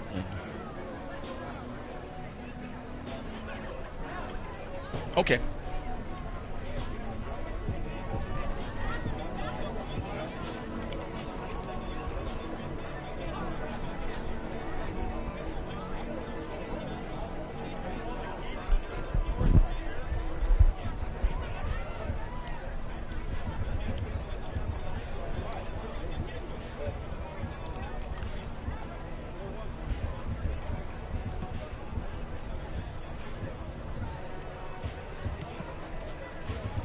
Halftime here at Darcy Stadium with Trent Schott and Daniel Carter. Joe Parson with you, taking a look at the University of Wisconsin at Stevens Point Pointers. They played their first 2 games of the season on the road, here today obviously in Fort Wayne.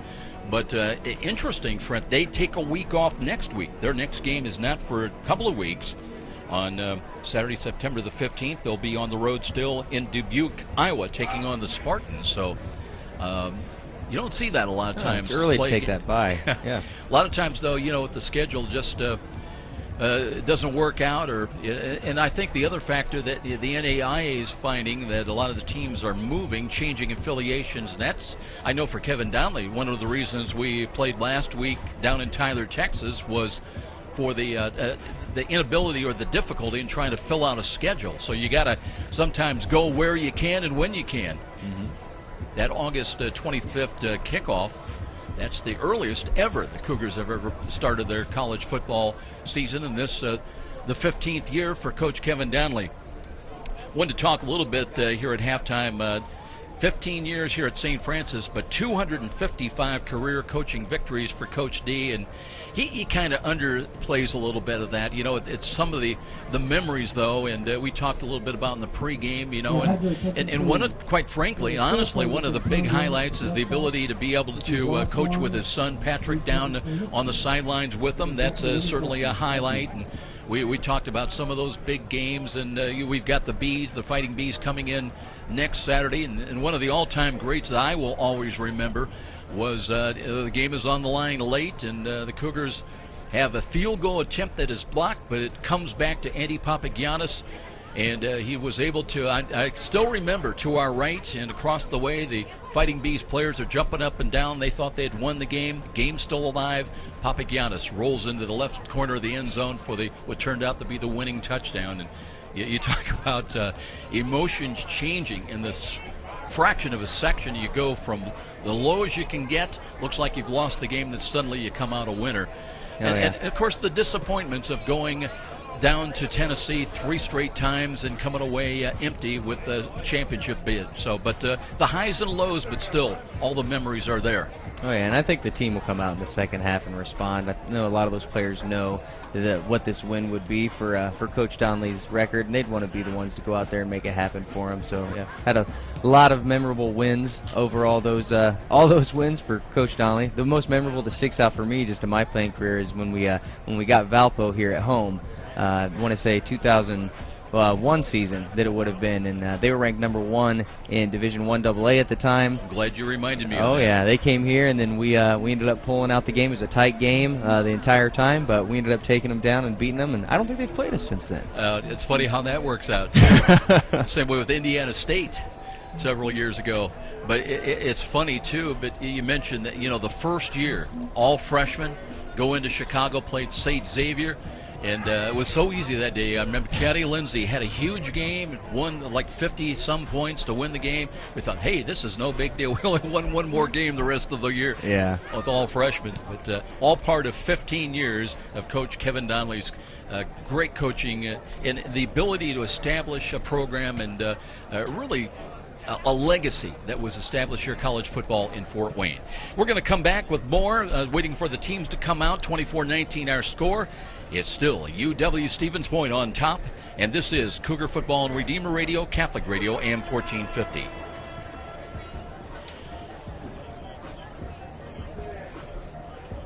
Okay, let's run 2 of these 30s, and I'll save one just before kickoff. Where are you? I told you. I told you. Want to get Danny on with Coach.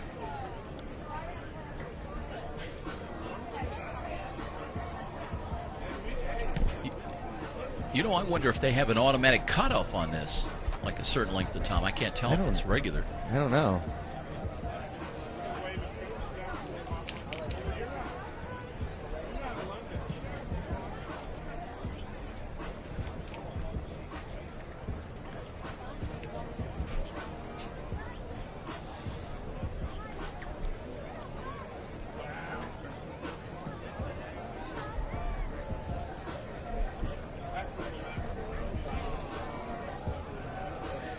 Welcome back, everybody.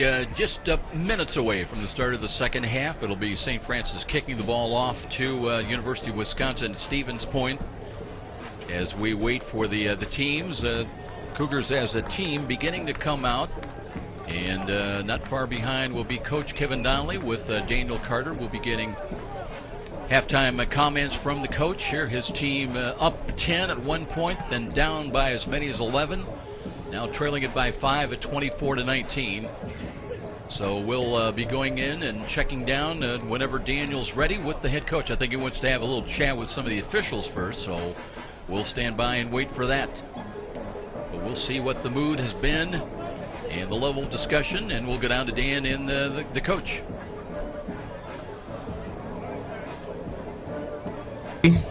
All right, Coach D, it seems like there are a number of errors, mental errors in the second quarter. How do you get your players to errors in this second half? Well, that's a good question, Danny. What we need to do defensively, they're running zone read option. So we got to stay with our assignment. You got to play assignment football when you're defending option. We got away from that, made some mistakes. Stopped ourselves offensively. Got to keep it dry football. We got to make throws. Stopped ourselves, and again, we got to play with discipline on defense. Any adjustments for the second half? Carry out our assignments. Okay, Daniel Carter with the coach. Very succinct. He gets to the point, doesn't he? Yeah, just like we kind of talked about going into halftime. It's just about executing. Kind of stop themselves on a couple of drives, like Coach D just said right there. So it's staying disciplined, being consistent, executing. You know, you don't have to play perfect football, but you do have to, you stay within yourselves. You have to, defensively, you have to stay in your lanes.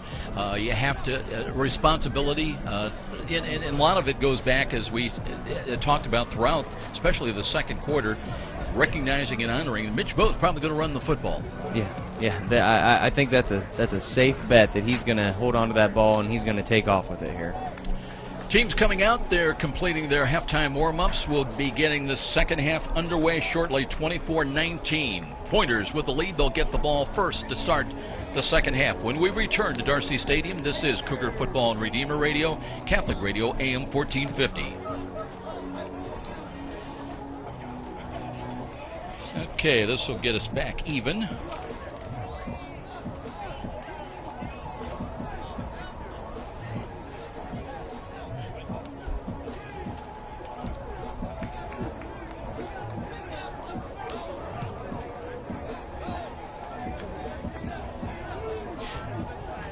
Make sure you try to get another one of those Cedar Creek. Yeah. Right when we come back. RedeemerRadio.com brings you news, streaming audio, pictures of events, live sports broadcasts, and happenings around the area with our community calendar. Check out what is happening at RedeemerRadio.com. While we got a moment, Trent, I wanted to check with you. I know the whole point, it's really the emphasis student-athlete here at St. Francis. Yeah, you want to have fun, you want to have success as an athlete and with the football program, but also in the classroom you go on and tell us a little bit about yourself and your personal life and your professional life. Yeah, well, I met my now wife, Lindsay Mitchner, it used to be, before it was Lindsay Schott, here at St. Francis, so that was kind of a big deal. That was a big step right here. And, it's a student-athlete, and Coach Donnelly and the coaches for St. Francis really hammer that home with their players. And, St. Francis helped give me the opportunity that I currently got. I got my foot in the door with a wireless company, was Centennial Wireless, and now work for AT&T as an area manager. And it was really the connections, and help from, Coach Donnelly and the connections I made here at St. Francis that got my foot in the door and just kind of worked my way on up the ladder since then. Got three small, beautiful children, Haley, Brock, and Lucy as well. And it's kind of a continuing family with the Cougar family as well. Doesn't matter how many years you're separated, it's still part of the Cougar football family. Absolutely. Well, the officials meeting in midfield, and we'll be getting this one underway in the second half. The Pointers will have the ball first. And St. Francis trying to make those adjustments and get going once again like they had. It was so easy in the first quarter with two Josh Miller to Austin Coleman touchdown passes. But it all went away in the second quarter. They got outscored at one point, 21-0. Cougars fought back with an Antoine Campbell touchdown run late before halftime, and that's where we are right now at 24-19. Rain pretty steady coming down, not heavy, but enough where a lot of umbrellas up here at Darcy Stadium. Good hat day, by the way. Cougars will kick it away from right to left. Colton Zimmerman will drop back deepest in kick return. Waits for the kick inside the 10 at about the 5-yard line. So we'll see another 30 minutes of college football here yet in Fort Wayne. Colin Carmen getting ready to put the foot into the ball, and he's ready and approaches the right-footed kick high and a win. Home. It's Zimmerman's got it inside the 5, works across the 10, 15, 20, and took a big hit and rolls over the 20-yard line to about the 23. The Cougars got down, little motion. Micah Noble down on the defensive stop. So we'll see what the Pointers come up with here their first series. Well, that's the type of play you want to open up the second half with, continue to build on that momentum that they finished the second quarter with. You want to deliver a little bit of a message, don't you, with some of those hits? Set the tone here. Looks like we're going to see Brian Campster coming out again. No, it's going to be Lockhart. Ethan Lockhart ran for 2 touchdowns. He stays in as the running back. And, of course, Mitch Bowe, I don't know if you can check some of those stats of the first half numbers when you get a chance to look, but here's Mitch Bowe looking to keep the ball himself, and this time the Cougars, they did not buy the fake. They stayed with Mitch Bowe, and they hit him with some authority that time. Brody Calball finished off the play, and it's no gain. Yeah, and you heard Coach Donnelly say they have to know their role and stay disciplined on defense, and that's good to see on the first play where Bowe keeps the ball. We're out there to know our role, make the play. Rain, will it affect the passing game? We may find that out as well. Very muggy at the start of the ball game. 88 degrees, probably around 80 degrees right now. Bowe wants to throw, lofts the ball near side. He's got the tight end out there in incomplete. Butts took a big hit. Cougars had double team pressure on him. Taylor Brown was in the vicinity as well, and suddenly it's 3rd down and 9. Yeah, it looked like Alan Richardson came over and delivered the hit right there, and that's one of the messages that the coaches talked about at halftime was to play with energy and show your character, and it looks like that's what the Cougars are doing right here, setting the tone in the 3rd quarter. Cougars in cover 2 defense deep, so it's 3rd down now and 9. And trying to find a spot for Theo Malio, and he sets up wide to the right side. Empty backfield, and here is the throw near side. They got a wide open grab for it, and the catch is not made. It hit the turf. Good call. Malio dove for it and came up the ball, but it short hopped in there. So it'll be 3 and out for the Pointers. They'll have to kick the ball away, and a good start defensively for the Cougars. Yeah, excellent start right there. After giving up 124 yards rushing in the first half, you'd love to see a 3 and out to come out here and start the second half. Matznick in to punt. Wait for it inside the 10 at the 9. Aaron Knight in punt 34. Now they've got that funky late shift, bringing 7 men up to the line of scrimmage. Cougars got 10 men up defending. Here's the penalty flag, and they blow the play down right away. So let's see what the penalty is going to be about. Les Anderson, our referee today. I'll start on the offense. 5-yard penalty remains. 4th down. So instead of 4th and 9, make it 4th and 14.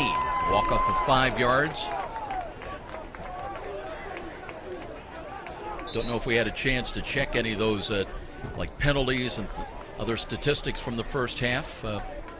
Maybe on your sheet there to the right, it might have some stuff. This time from the 5-yard line is where they will punt the ball. Matznick steps into it, got it away. High, booming punt. Knight calls fair catch and does grab it at the 37-yard line. Decent field position. USF, though, on the field with the offensive unit. Ready to see what they can do, moving it from right to left, trailing it by as many as 11, but down 5 here. Their first possession in the second half, trailing at 24-19. Well, yeah, and let's see if St. Francis cuts down on those mental errors. Like you said, penalties in the first half. St. Francis had 5 for 40 yards. Pass play or run play? I'm going to go with a run. All right, football fans, we'll see. So here we go. And let's see, we may have a change for the Cougars here in this first series to start the second half. David Yoder, who played a couple of downs, a couple of series in Texas, looking to hand the ball off to Antoine Campbell, and he's wrapped up right at the line of scrimmage. Looked like a little problem on the handoff. Yoder turned one way, Campbell was the other. That took just a half a second delay, but enough for the Pointers defense to rally and key on picking up Antoine Campbell. Call it a gain of one only. Knight in wide right. David Yoder making the start at quarterback in the second half. Antoine Campbell stays in as the running back, lined up behind him. Here's an option run to the near side. They screen the ball. Campbell's got it 40 and hit out of bounds, and a penalty flag. That'll cost them. I was waiting to see the yellow come out on that. That hit was a little late. Bo Seibel was in there. I think he was the guilty party for the Pointers. Got in there a little bit too late, and that should give St. Francis an automatic first down.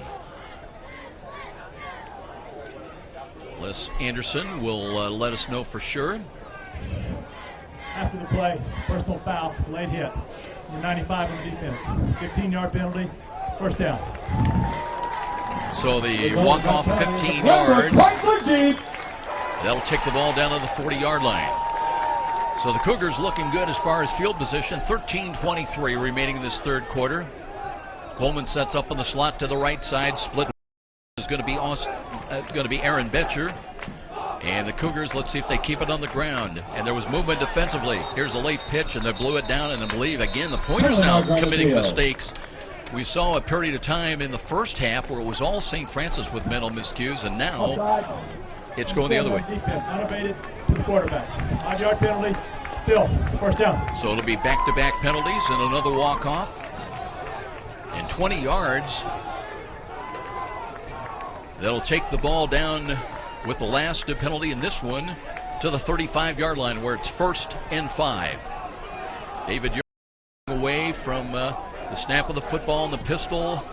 He's got the snap, looks near side, screens the ball. Kelso, nice fingertip catch, fights for yardage, down close to the first down at the 30-yard line. Keem Kelso, redshirt freshman out of Snyder High School. And Trent, I'm going to say something. A little people are going to think maybe I'm a little bit nuts, but going back to the days of Jeremy Dutcher. Now, Kelso doesn't have the size, but I saw him make some catches in high school for the Panthers. Athletic, acrobatic, one-handed catches, and I thought that reminds me of J.D. Well, he's got a lot to live up to as Campbell cracks the middle as he spins down inside the 25, maybe got another yard to the 24. They'll mark him down at the 25-yard line. It'll be a pickup of 5. And Bo Seibel of the Pointers. Yeah, comparison to Jeremy Dutcher's quite a compliment there. That's for sure. That takes some consideration, I know. So the Cougars on the march. They've got second. Long 5, Cam Smith in wide to the right side. Yoder wants to throw, looks near side. He's got Kelso inside the 10 and out of bounds near sideline around the 8-yard line. And Kelso has been the featured receiver the last couple of plays. And that play results in so USF on the move now, looking much better. And Yoder. The only thing I might, and boy, I hate to criticize because they've been successful, but he is stirring down the receivers.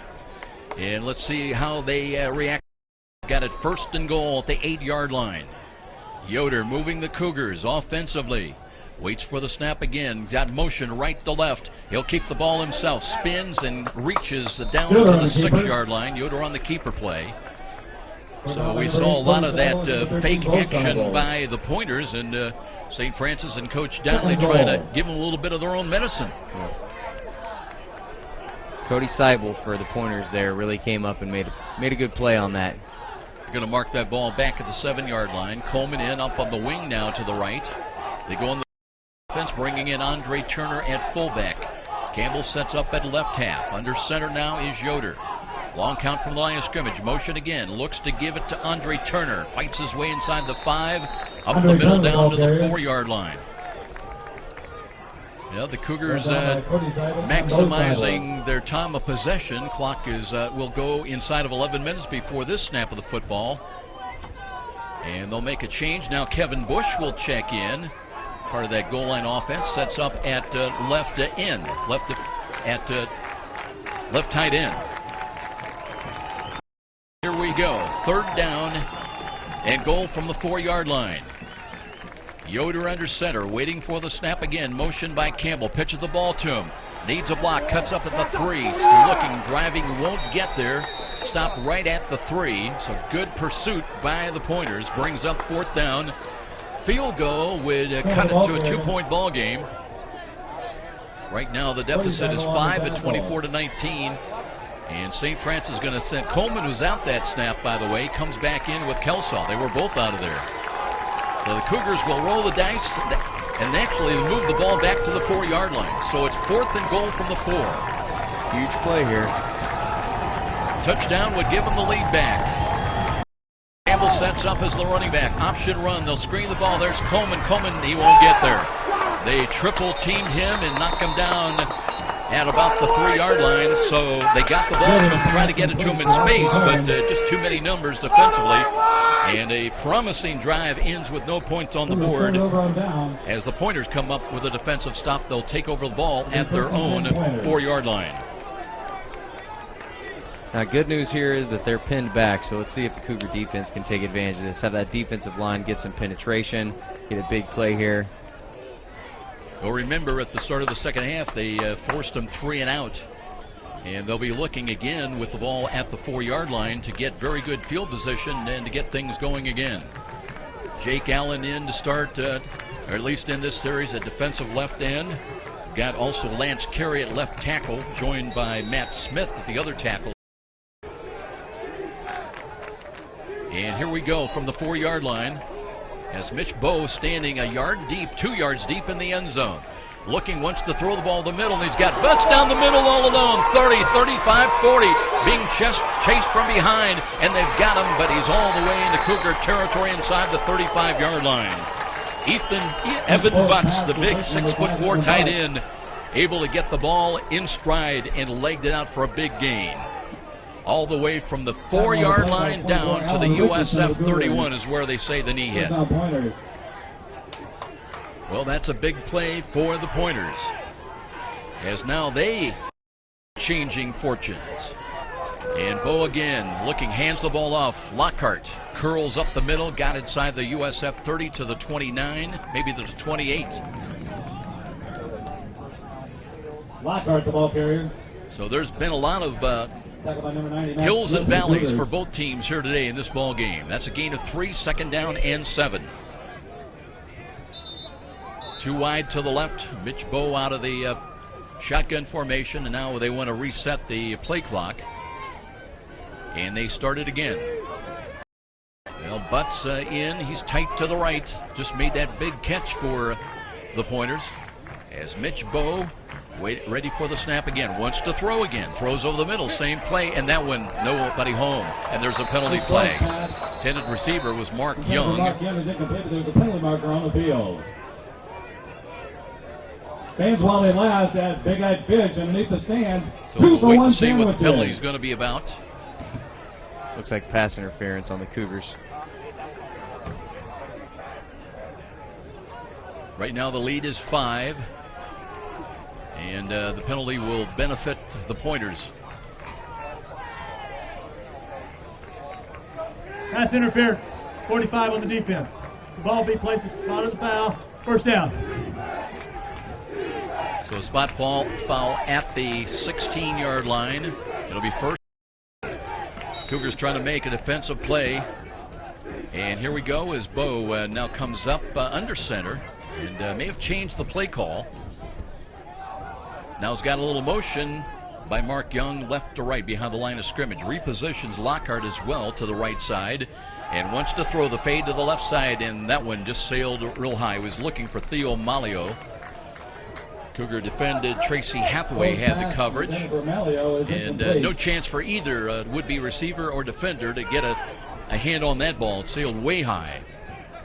Stops the clock with 8:56 remaining in this 3rd quarter. 2nd down and 10. Ball 16-yard line of St. Francis. 2 wide to the left side. And Bo again wants to run the ball, keeps it himself, and grabbed from behind it. What a great reaction by Lance Carey. Was actually beaten on the play, Trent, and then reacted with his speed and able to wrap up Bo from behind. Yeah, that was a fantastic play right there, and it was also a good job from Brody Calbaugh, linebacker, came in and got in on that as well. Gain is down inside the 15 to the 14-yard line. Still third down and 8. They can pick up a first down right around inside the. So big play coming up now. Their lead is 5, and here is Bo wanting to throw. The fade over the middle. He's got a man, and then intercepted in the end zone. The Cougars make a play. I think that is Taylor Brown that came up with the ball. Taylor Brown rotating back. He does pick off the Mitch Bowe pass. He had 12 interceptions a year ago, his first of the day, but that one saved points on the board against St. Francis. Well, and that's huge. That gets the momentum back to St. Francis. So it'll come out to the 20-yard line on a big pick interception by Taylor Brown. Last week he had 5 tackles in Texas, 1 pass defended. Never had an interception last year, but that's a big one today. So the Cougars start over offensively, but they've got the ball back at the 20-yard line. And here's the handoff, and Campbell starts left, tries to come back right, still on his feet across the 25. Got another couple of yards to the 27. Really did not have much to work with as the play was designed to go off tackle to the left side, but Antoine Campbell recognizing and cut it back to the right. And ends up picking up about 8 yards. Second down and 3. When he just keeps his feet moving, he never wants to go down. 3 wide to the right now. Yardage call. David Yoder stays in at quarterback, his second series. And looks play action fake. He rolls to the right side, throws on the run. Wide open catch, Coleman. Works 25, 30. Out to the 35 and up to the 37-yard line. So Austin Coleman able to catch the ball. Nobody near him. And they'll move the chains as the Cougars pick up a big first down. Great protection on that play as well. And Yoder with the time, and I like the delivery of the football too. On the move, he was able to fire a strike to Austin Coleman. Yoder defense once again, ready for the snap. He's got a wing back on the right side, option run to the right, and Yoder spins off a tackle, keeps his footing, maybe able to get back to the line of scrimmage. They were in there in a hurry that time. Bo Seibel getting the credit for the tackle with the penetration. It'll be second down. Let's call it 11. So the nose of the football spotted just inside the St. Francis 38-yard line. And the wideout coming to the near side. This time the wide side's to the left. In the slot will be Austin Coleman. They've got double coverage on him. And Yoder on second down and long. Throws to the right. He's got a catch. And that's Kelso, I believe. It is Akeem Kelso. Out of bounds, short of the first down stick at the 45. So they still have got about 3 yards to try to accomplish to pick up this first down. They've got to get out to their own 48-yard line. Cougars shuttling personnel in and out. Clock inside of 3.5 minutes now. 6.5 minutes time remaining in this third quarter. Still 19. There's been no further scoring since halftime. Here's the throw, tip ball in the air. That's anybody's, and let's see if it's an interception. Scramble for it, and we'll see how they rule it. Did it hit the ground, or will it be an interception? Pointers think they've got the ball on a pick. Officials are going to get together, and we'll see what they come up with. No indication yet. It was a batted ball in the air, and it's ruled. It hit the turf, and it'll bring up fourth down. Yoder's pass is tipped and ruled incomplete. Brings up fourth down. So the Cougars on 4th down and 3. Right now looking like they will punt the ball away, trailing it by 5. And relying on their defense once again. Harmon in to kick. Waits for the snap at the 31. He's had one bad snap over his head today. That cost him down. And the lead. And Zimmerman back. Got the kick away. Nice booming kick. Zimmerman backpedaling. And he'll take it inside the 10 at the 8. And wrapped up good. They had him well bracketed defensively. And he's able to get across the 10 only to the 11-yard line. So good downfield coverage that time by St. Francis as they had the troops down there, including Corey Stamps.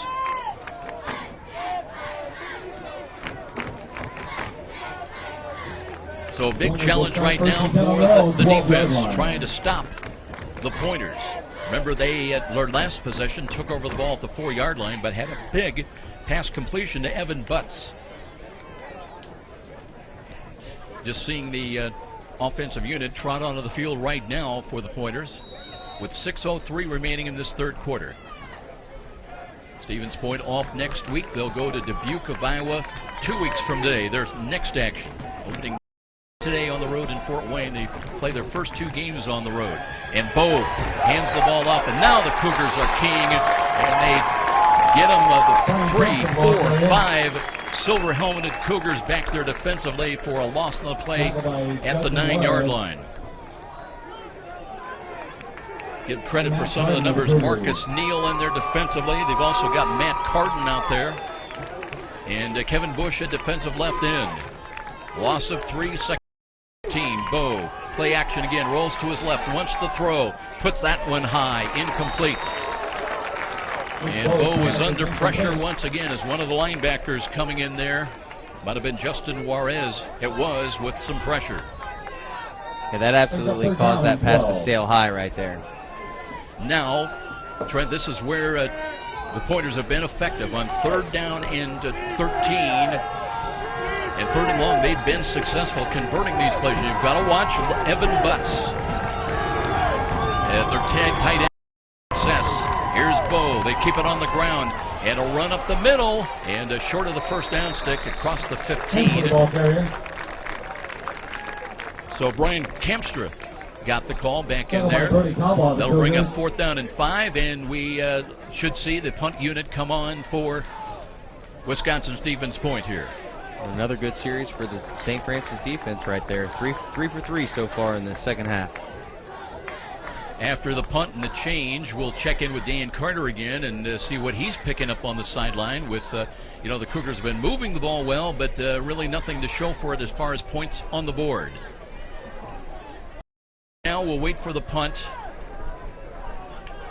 And Matznick hits it. Wobbly ball. Aaron Knight calls fair catch, and he makes a great field position at the 47-yard line. So St. Francis will have great field position once again. And let's go down and check in with Daniel Carter. They've been moving the ball well, Danny, but they've got to finish off the drives now. Definitely. I mean, what it really comes down to is making sure that everybody sells out into the adjustments and making sure that everybody's playing their role as best as possible. David Goder will stay in there at quarterback. He's had some success moving the team.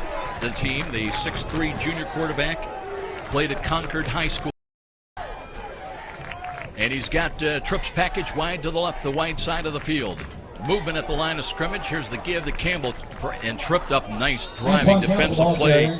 Got him at the knees. That was Bo Seibel, the sophomore linebacker. There is a penalty flag. It looks like it may be encroachment against. Offside, 7 on the defense. Yep. 5-yard penalty. Remain first down. So it'll be Rob Butler committing the penalty for the Pointers. That'll cost them 5. It'll still be first down and 5. Kelsaw comes out of the game, bringing the play in will be Seth Stewart. Well, Trent, there's always a highlight film that is shown at the end of the season. And Seth Stewart's going to figure, I think, in one of those highlights with a great block he made on one of the big linemen earlier in the ball game. I don't see how that does not make the highlight. That was classic. That was classic. So 5, 2 wide to the left, 2 wide to the right. Little motion, Coleman behind the line of scrimmage, left to right. But here's Yoder, and he did hand the ball off, and Coleman ran out of territory and fell down out of bounds. I thought for at first that might be a late hit, but no penalty flag. It'll be a short gain of a couple of yards, bringing on second down and a long 3. Cody Seibel was in on that again for the Pointers. We've been calling the Seibel brothers' names with regularity so far in the second half here. See if we can get a hat on these guys. They've been a major factor defensively. Very aggressive. Yoder on second and short, gives to Campbell. He's got running room and steps out of a tackle, cuts to the 40. He's got a straight arm and has got a first down. He was dragged down. One of the linemen came up, got a hand on him, and would not let go, but first down for USF. They'll move the chains and another chance, new set of downs to work with. Tackled by 95, Jimmy Sladek. I just love seeing a good stiff arm from a running back. That's fantastic. I don't know that you can coach that, really. I think that's got to be ingrained. You have that competitive attitude. I said big lineman, but actually it's one of the guys. Jimmy Sladek, a safety, wears 95. You do not see that often in any area of football. Play action fake. Yoder wants to throw. Can't find anybody. Now scrambles. Looking to his right. Got rid of it and throws it to the open spot. He was out of the tackle box. Good decision. Yeah, didn't want to take a loss there. Well, that's what I like. You're hitting on a point there because you're right. You don't want to take the sack. You've got some momentum established. It's second down and 10, but you don't want it to be second down and 17 or second down and 20. Yeah, just make a smart play. If it's not there, if you have to throw it away, you're in a better position on second down here. Ray Beverly in as one of the wideouts to the right. Yoder again. Will he throw the ball? Option run. Left side pitches the ball back. Here's Matthew's son, and he brings it down to the 30-yard line. That's close to a first down. With Kevin Bush celebrating, jumping up and down on the sidelines there. He liked what he saw.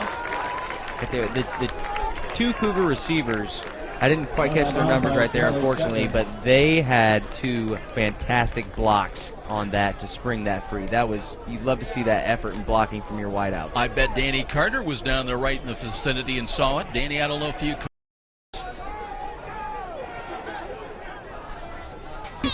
Number 84, and as well as Kelsaw. Matthews in the ball carrier. So Akeem Kelsaw, one of them, credited with a great block by our man on the sidelines, Daniel Carter, who ran for over 4,000, a career best 4,000 yards in Cougar rushing history. Personal foul. Face snap. 44 on the defense. 15-yard penalty. First down. Now some penalties mounting up for the Pointers. They've got a personal foul and a walk-off. That'll be a 15-yarder. USF again knocking on the door, Trent. They got to find a way, though, to punch it in. They still trail at 24-19. Neither team has scored so far in this second half, and we've got just 2:28 remaining in this third quarter. Yeah, they've got to find a way to punch it in right here. Kelsaw, Coleman, Betcher, the wideouts to the right. Campbell's the running back, lined up behind David Yoder. Here's the snap, and he looks to throw the ball in the slant, and he's got, Coleman just could not locate it. He had a little out pattern run to the right, trying to get open at about the 6-yard line, but he just couldn't spot the ball. Yoder hesitated just a moment on that delivery. I don't know if that threw the play off or what. So it'll be second down and 10. Cougars can pick up a first down without scoring inside the 4-yard line. It at the 13. This time too wide to the right. As Yoder waits again for the snap from Bryce Darling. He's got it, looks left, checks off, screens the ball. He's got Campbell, and he runs inside the 5. Still on his feet. It'll be first and goal at the 2-yard line for Austin, for Antoine Campbell. That was a beautifully executed screen pass right there. And I tell you what, the right side of that offensive line, Bully and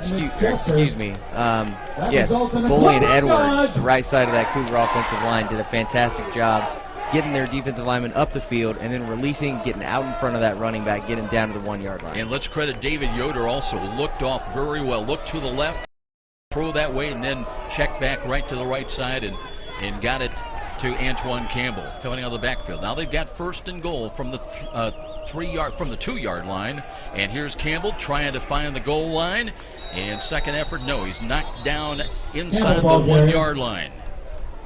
So the Cougars trying to take the lead back. They had a lead today as many as 10 points, fell behind by as many as 11. Right now it's 24-19 with 1:35 on the clock here late in this third quarter.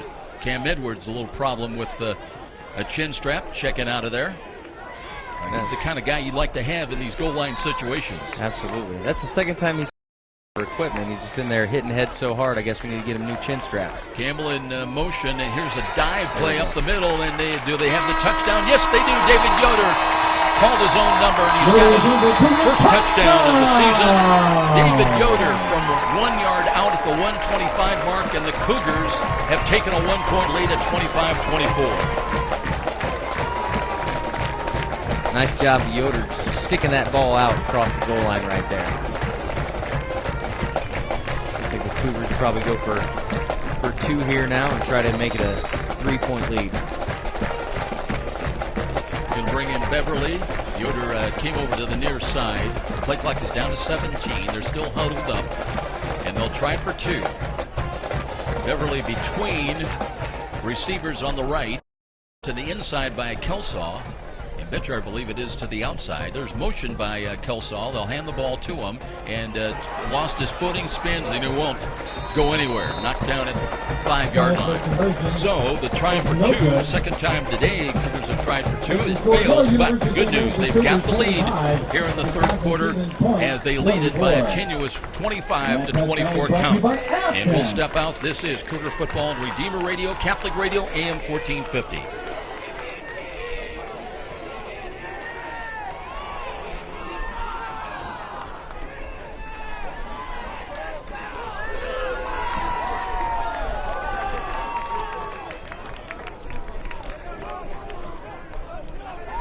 Run another 30 Colin Carmen from the Tri-State. Deep at the pointers, number 11, Colton Zimmerman.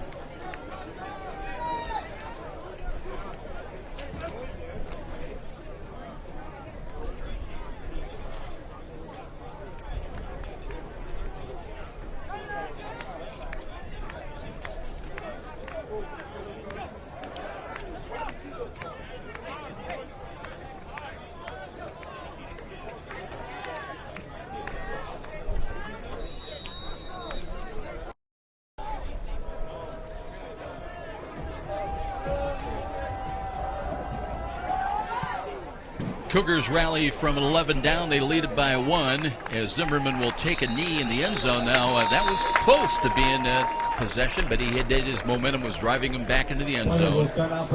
So it'll come out to the 20-yard line, and we'll see Mitch Bowe, the 6'1 junior quarterback, once again. He has not had the success, Trent Schott, in the second half that we saw, especially in the second quarter. He was just virtually unstoppable. Yeah, the Cougar defense still has to pinpoint Bowe right there and make sure that they continue to contain him. They're going to bring Camster back in as the running back. Ethan Lockhart has scored a couple of running touchdowns today. But Mitch Bowe has been the running quarterback, and he's been their featured runner. He's in there now. The pistol alignment, little motion. They reset Evan Butts, the tight end, and they block for Camster as he tries to go off guard to the left and gets a couple of tough yards. You can tell the Cougars are fired up on defense there. No question, no question. Zach Bruce played so well last week in a defensive end, just a sophomore, 251, had 7 tackles, 3 of them for loss, 3 quarterback hurries, and a sack. That's a good debut. Though, second down and 7. Little confusion. Alex Wallace, they're trying to, where do they want him positioned? Now they're going to split him out to the right side as Bowe looks to throw, looks near side, and the diving attempt for the ball, and that is ruled a catch. It was Evan Butts, but it will be for very short yardage, only up to about the 29-yard line. Well, he's a guy you've got to be aware of also. He's had a couple of big catches today. Yeah, he's had some huge catches. That should be his 4th catch, and he's going to be over 100 yards receiving now on that. Here's a big call coming up, though. 3rd down and 6. Final 18 seconds of the third quarter, and let's see if I think they've got to run a play, though. Play clock is down as Bowe sets his team down now. He's got the snap and looks, hands it off. Camster curls up the middle and is going nowhere. Just nosed across the 30-yard line. It'll be 3 and out. When we return to Darcy Stadium, that is the end of the third quarter, and USF has regained the lead by 1 as we head to the fourth quarter. It is 25-24, and we'll be back after this 1-minute timeout. This is Cougar Football on Redeemer Radio, Catholic Radio, AM 1450. If you're in Section A, Row B, Seat 3, Section C, Row P, 1 and 2, Section D. Row in, seat 9 and 10. Come down and see me for your lucky seat cushion. Okay, I'm 230s behind. We'll pick them up. Row B, row A.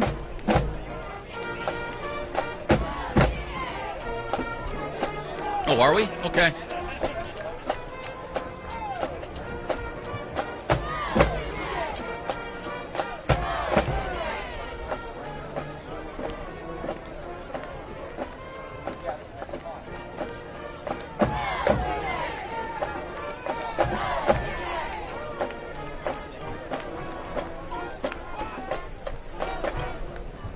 That's all right. We'll catch up.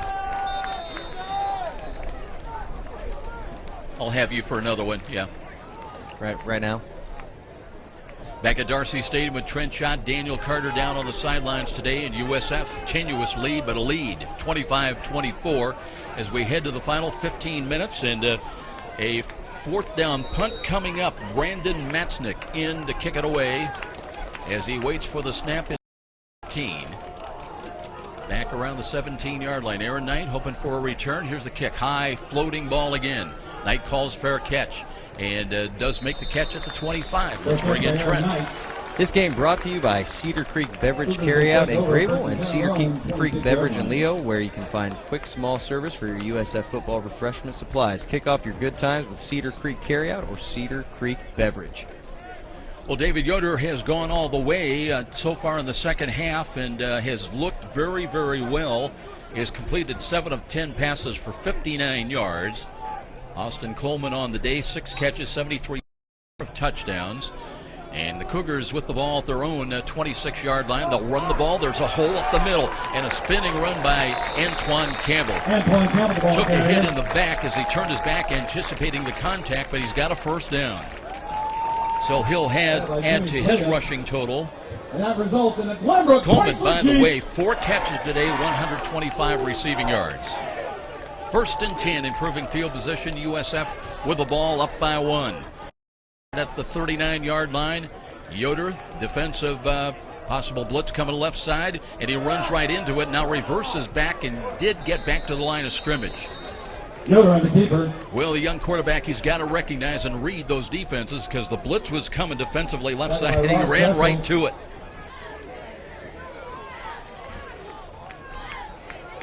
Looked like Ross Greshey that time had the right call. He was coming on a blitz, a stunt blitz. Actually, gain of 1, 2nd and 9. Yoder looks near side, throws the ball. Knight's got it on his fingertips and knows to cross the 45 to the 46. So it'll be 3rd down coming up, and the Cougars got to get to their own 49-yard line. Brings up 3rd down. 3rd down calls are always so dicey. Don't want to make a mistake and turn the ball back in good field position to the opponent. So what will Kevin Dowley try to dial up here on 3rd down and short? 13:47 remaining. Yoder with the play clock at 11, checks the near sidelines, see if they're going to change the play. And now takes the snap, wants to throw, and he throws quickly, and the quick slant is there, and the catch is made. As a good play that time, is going down on his knees. The redshirt freshman Cam Smith wrapped up on the ball. That was a really nice pass right there. Put it in perfect position where the defender couldn't get it. The receiver was going to be the only one that gets to it. You know, as you say, it took you've got to be strong with that out pattern. And David Yoder, good job of getting the ball out there. So now deep into Pointer territory at the 49, a new set of downs to work with. Pointer still in cover 2, and they were offside defensively. And let's see, Mathewson's second effort will gain a couple, but depending if that is going to be encroachment, we'll wait for the preliminary indication. Or were they drawn off? Officials of the line judge coming over.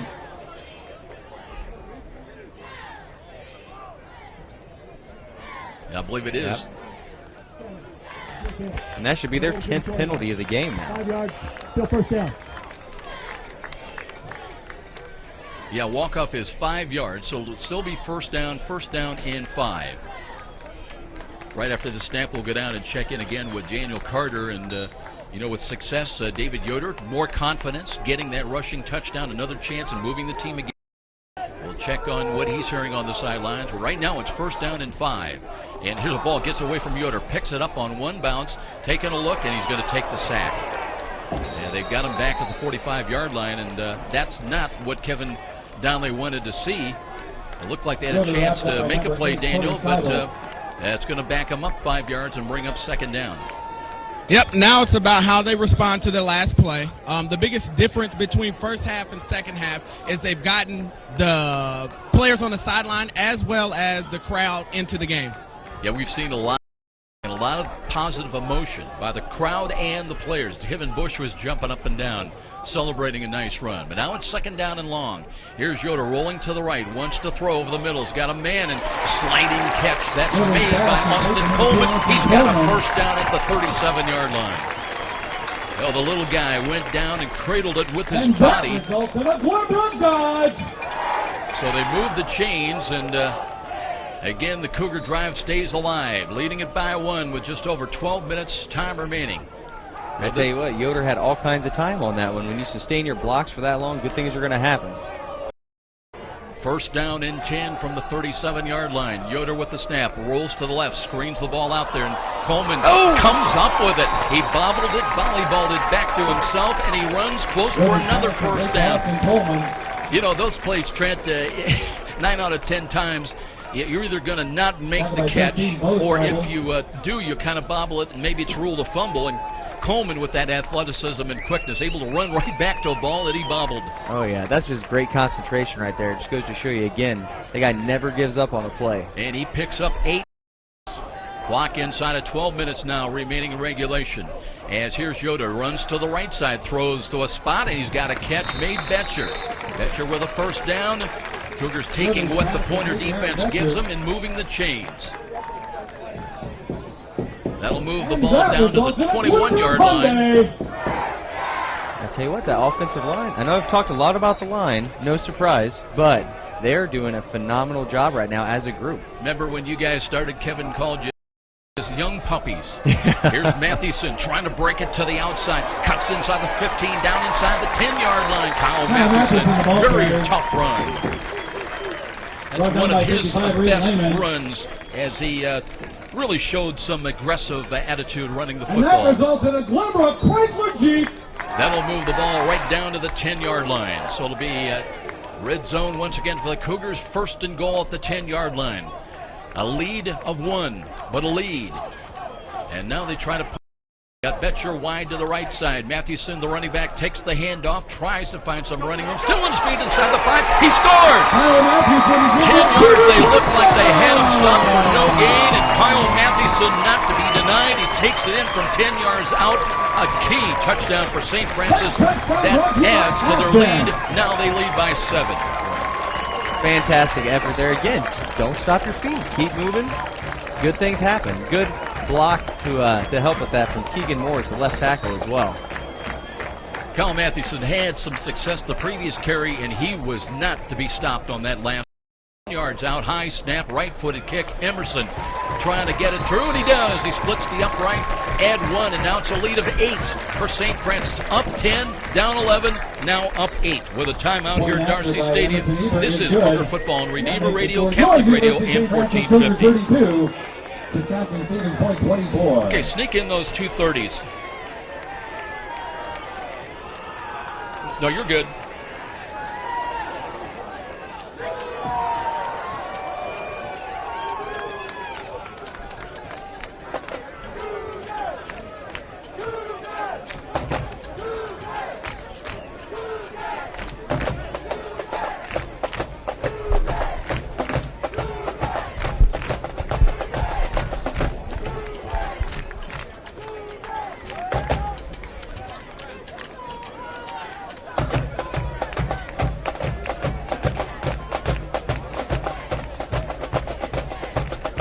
Maybe I don't want to shut that door, huh? It's not that. I'm not that bad, but. Picking up the Cougars, number 47, Colin Cartman. With the Pointers, number 11, Colton Zimmerman. Well, the Cougars' important drive. Points on the board. Kyle Mathewson, just a tough, rugged run, gets into the end zone. Now it's a lead 32-24. A kick, Colin Carmen. Hooking ball. That'll be taken by Zimmerman inside the 1. Brings it out to the 10, 15, 20s. Through the middle and across the 25 and up to about the 28-yard line. So here come the Pointers now. An important series for them. On the road, and after that squandering that 11-point lead, they trail it now by 8. In the last 2 drives, Trent John, they have gone 3 and out. Yeah, I know the Cougars defense has a goal of shutting them out in the second half. They've been able to do that thus far. Let's see if they can keep that momentum going here. We'll be going down to Daniel Carter when you get a chance. Daniel, you might, if you get a chance, to chat with Kyle Mathewson. And that was a tough run. Looked like they were going to bring him down, and he just never gave up on the play. But right now, Pointers, let's see, officials conferring. Not sure what the delay is all about.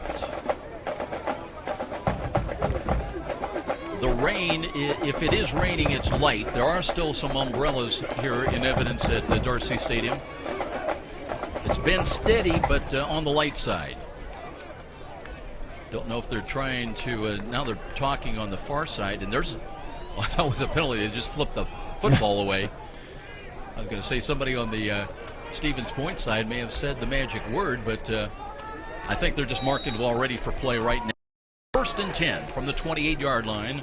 Mitch Bowe's going all the way today at quarterback. Looks to roll to the left side. Wants to throw. Now he's going to run. Trying to turn the corner and lowers the shoulder. Gets out of bounds up around the 35. Looks like he'll pick up about 6 or 7 yards. That ability to fake the throw just enough to throw off and freeze the defenders. They had to honor the pass. Well, the Cougars did a good job pursuing on that one because he had a lot of green in front of him, and I actually thought he was going to pick up more than what he did. He got 7. Now they'll give the ball to a run. And they've got him this time. Now there's a penalty flag near sideline. Boy, they came through. Brody Calball was there. Had some help from Jamel Green, but let's check the penalty. Mitch Bowe brought down by Jamel Green of the Cougars. Looked like some good things happening for St. Francis, but let's see if it's going to stand up with the penalty call. Les Anderson checking with his crew. Crowd very quiet now with 10:45 remaining. Looks like procedure was going to be the call against St. Francis, and I'm sure they're going to take the play. They'll not take the penalty. Kevin Bush is out there. And I'll tell you what, Daniel Carter, while we got a chance, let's go down and check in with Daniel. Matheson, number 31. He just got that last touchdown. Tell me what you saw out there that made you make a certain move, maybe, that pushed you into the end zone. I'll start with the offensive linemen. They working harder than anybody out there, so they're doing their job, and I saw that crease and I hit it. And the other, the opponents are getting a little bit tired and weak, so they're not really wrapping up. So sure, I got my knees lifted up high and got through that hole and saw the end zone, so that's what I did. Empty backfield as Bowe rolls and throws, and there's a penalty flag on the far side. The intended receiver is Alex Wallace. I think he made the catch, but there's a penalty flag as well. So it's going to be dicey all the way down. Starts raining a little bit harder now. Here with 10:32 remaining. Remember, it's 32-24 St. Francis, and a decision for the Pointers perhaps. Will they take the play, or will they, if the penalty goes against St. Francis? Justin Juarez came over, and they moved the ball up to the 42-yard line. So apparently they're going to take the play. And we never really got that call from Les Anderson, but here we go. Evan Butts right now, where are they going to position him? On the left wing. And Bowe looking. Does he fake the handoff? No, he did give it off up the middle. They've got a 2-yard gain up to about the 45-yard line. Brian Kamstra, 210-pound sophomore, got the call, picks up 3 yards. Still a 1-possession lead, an 8-point lead. No sense of urgency at this point. Still plenty of time. Exactly 10 minutes remaining in this ball game in the fourth quarter. Yeah, we just heard that perhaps the Pointers defense getting a little bit winded out there. So let's see if we can get the ball back, take advantage of that, get that defense back on the field before they catch their breath. Bo again looking to throw. Pump action fake. Now throws left side. He's got a man out there and incomplete. Laying out for it was Mark Young, but that a little bit too much air and it sailed on Mitch Bo. So 3rd down and 7 now with the Pointers trying to reach the Cougar 48-yard line to keep this drive alive. And should they fail on 3rd down, I'm not sure with this much time that they'd be tempted right at midfield to go for it, but who knows? We'll see. This is their first ball game. They've had some success with the empty backfield. They'll have it once again. 3 wide to the right, 2 wide to the left as Bo gives ground, wants to throw over the middle. He's got a catch short of the first down. He got to midfield only. So there'll be Alex Wallace getting him to within a couple of yards, and now a decision for head coach John Journeau. You know, that was a good tackle by Justin Juarez for the Cougars right there, because he caught the ball just 2 yards short of the first down, and he made sure he didn't get it. Now they do bring Matznick in, ostensibly to kick the ball with over 9 minutes remaining, but again, 4th and 2 from midfield. And the Cougars laid a man coming on the field. Here comes the snap. The kick is away. They do punt the ball, high wobbly ball, and Aaron Knight lets that kick into the end zone. It'll be a touchback and come out to the 20-yard line. Good decision there. So the Cougars now wanting to manage the clock with 8 minutes 58 seconds remaining. Their lead is 8, 32-24. And Josh Miller started at quarterback today. Looked very good in a couple of first series. Threw a couple of touchdown passes to Austin Coleman. But David Yoder has been the man running the team as the rain begins to really come down now. Right when the Cougars go on offense, so that may really minimize the opportunity to throw the ball. Cougars going to have to try to do it on the ground. 8:50 to get about 3 or 4 first downs on this series. Yoder trying to keep the hands dry in this driving rain now. Heavy rain. Hands the ball to Campbell. Off tackle. He's got running room. Wrapped up. Drags tacklers down for a first down across the 30 to the 32, 33-yard line. Antoine Campbell, strong running. And again, just couldn't bring him down. And that play results in a one-run comeback. So they will move the chains. Campbell comes out of the game now. Kyle Mathewson will come back in. Campbell asks for a towel, a dry towel. Good luck with that today, right now. Trying to wipe off some of the moisture, but improving field position for USF. Block at 8:35. Yoder again waiting for the snap. Long count from the line of scrimmage. Play clock's at 4. He's got it now. Looks to give to Mathewson. Mathewson lowers the shoulder, nudges across the 35, and gets another yard up to the 36-yard line. So the Cougars emphasizing the ground game right now in this heavy downpour. Stop was made by Cody Seibel. He's kind of the veteran, although just a junior. He had 79 tackles a year ago, 9.5 for loss. That put him number 2, in fact, on the team in tackles for loss. Gain of 4. Let's call 2nd down and 6. Cougars do have wideouts into the game as bring Matthew Knoll in wide to the left side. And let's go. They'll hand the ball out. No, it's Mathewson trying to get to, turns the car at the 40 to 45, on his feet to midfield, inside the 45, but down to the 40-yard line. And Kyle Mathewson with a bulldog run, able to get to the corner. Trent turned it and then picked up another 15 yards. Well, maybe there was some truth to what he was saying on the sidelines a couple minutes ago there. So fantastic run right there, kept his feet moving just like when he got the touchdown. It's going to be interesting to find out, because I thought a year ago he showed a little lack of quickness and the ability to get to the corner and turn it. But here today, certainly a different dude looking carrying the mail. Cam Smith in wide to the left. Down inside of 7.5 minutes time remaining. Yoder on the move again. He's got his team at the 39 of Wisconsin Stevens Point. Looks option, hands it. Here's Campbell off tackle. They wrap up, but he's got the ball down inside the 39. So he'll pick up maybe a half a yard.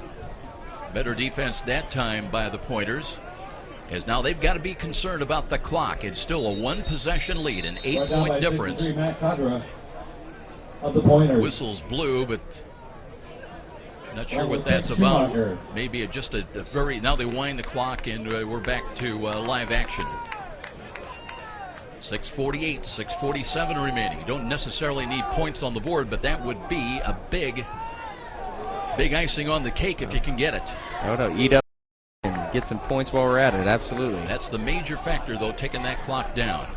Yoder again. Looking, he's got two wideouts, looks to his left, throws the ball, and that one is caught by Knight in traffic. He holds on, he's got a first down at the 26-yard line. A good ball on the rain. And Aaron Knight, unafraid, went in and took the hit and held on to the ball. Well, and here we go, getting some first downs here, eating up more of that clock.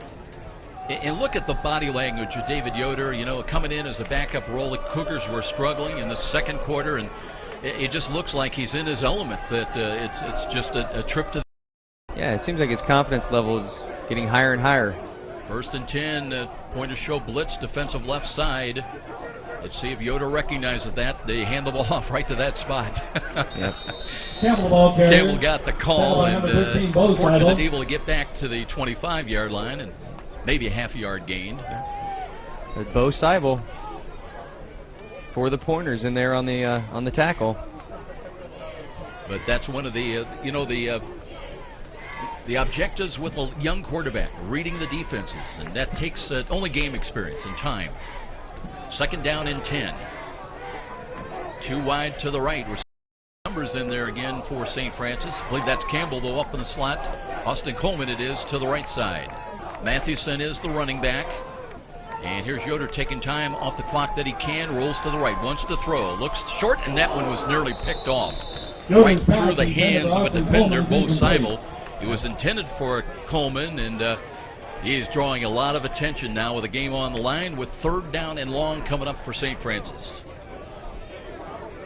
Clock stopped on the incompleted pass with 5:12 to play.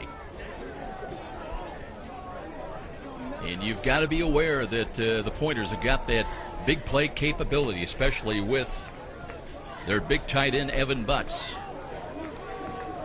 But the Cougars trying to run a little clock, and they love to pick up this first down just outside the 16-yard line.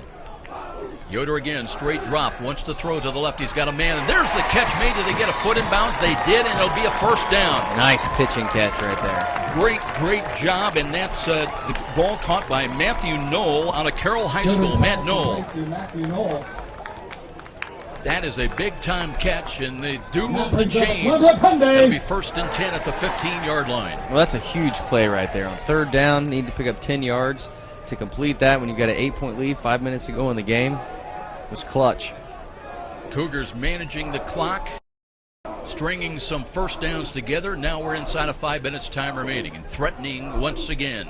Knocking on the door in the red zone at the 15-yard line. Moving to defensive line of scrimmage. Here's Campbell trying to look for some running room. Reaches for the 11-yard line, but that might be encroachment again against the Stevens Pointers. I tell you what, the Pointers defensive line coach has to be pulling his hair out right now, because that is at least 5 offsides penalties on the Pointers defensive line today. And think back, Trent, it's all turned around because it was the Cougars that were making the mistakes in the first half.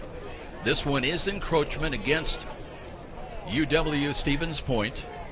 And the Cougars, got to believe, will take the walk-off. Down will remain the same, and the ball comes to the 10-yard line. So now they mark the ball ready for play. They'll wind the clock, and it'll start moving. It'll approach 4.5 minutes right about now. 4:30 time remaining in this ball game. Knight in wide to the left. Betcher comes wide to the right. And Yoder taking time. Play clock is at 7. Trying to take time off as much as possible. Yoder now with Campbell in. Option run. Pitch of the ball. Antoine Campbell cuts to the 10. Inside to the 5. And knocked down right there. Got half the distance. Tackle in bounds. That'll keep the clock moving as well. 32, Skylar Stecker of the Pointers. Number 10. No, it's not. No, it's not. Now we're inside of 4 minutes time remaining. It'll be 2nd down and short. Cougars can pick up the first down right about the 5-yard line. This has been an impressive drive. It has. By the Cougars here. See if we can cap it off here.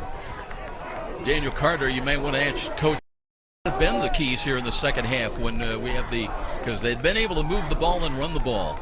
And now there's going to be a timeout. Play clock was down to 3. Dave Yoder, though, didn't like what he saw.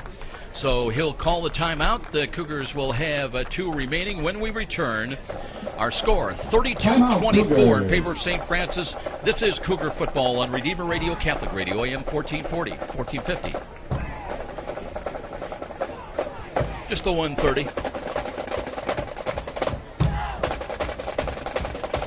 My butt is adhered to this chair. Looks like St. Francis total yards. We just hit 400.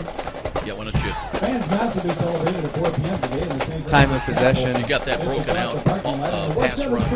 Please join us. 3. Pass. 3 minutes, 32 seconds remaining. Cougars use their first of 3 timeouts. They've got 2 remaining. Pointers with all 3 of theirs remaining, and the offense is really mounting up, Trent, for USF. Yeah, they've got 400 total yards offense in this game now, 214 through the air, 186 on the ground right here. And really, time of possession, like we've been talking about, Joe, is playing a big factor into the game right now. St. Francis has had it now for 32 minutes. Sheriff in wide to the left side, flanked inside of him is Akeem Kelsoff to the left. Yoder now on 2nd down and 1 at the 6-yard line. Again, clock is stopped. Yoder waiting for the snap of the football. Antoine Campbell, the running back, hands the ball to him. Angles to his left. He's got the first down as he brings it down inside the 2-yard line. Well, points on the board right now. USF leading it by 8, but it's still a 1-possession lead. So if they can get a touchdown or even a field goal, makes it a 2-possession lead. You know, and getting tackled at the 2-yard line right there wasn't the worst thing in the world. Picked up a first down and then got more time to chew up here. It'll be 1st and goal from the 2. Cam Edwards done a good job today. He's in there at right tackle right now. Yoder under center in the goal. Kyle Mathewson is the fullback. And the left half is Antoine Campbell. And they've got Coleman up on the wing to the right side. Yoder looking, gives the ball off. And here is a cut and backpedaling to the goal line. He did not get in. Antoine Campbell chopped down just inches short of the goal line. That'll run some more time off. Right now, 2:50, 2:49. So let's see if I'm a little surprised the Pointers would not have used maybe a timeout to try to save as much time as they can. I think they're hoping for a turnover. Cougars, no hurry. They do come out of the huddle now. 17 on the play clock. Same alignment with Coleman up on the right.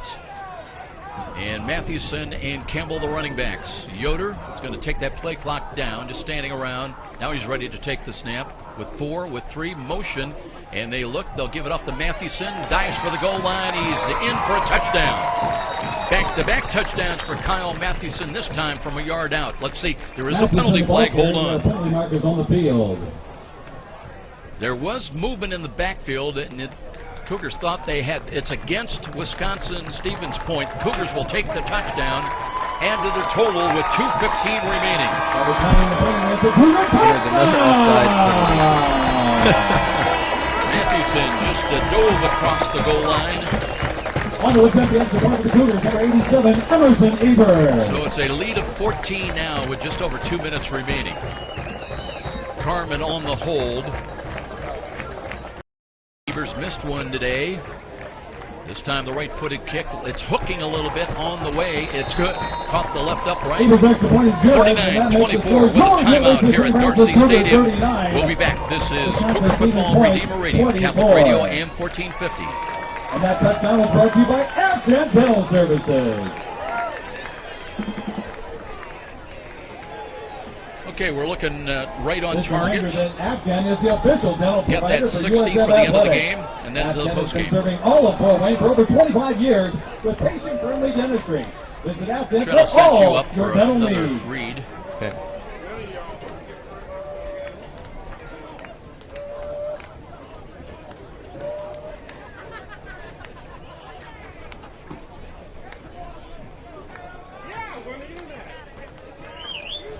Number 47, Colin Carmen to kick off for the Cougars.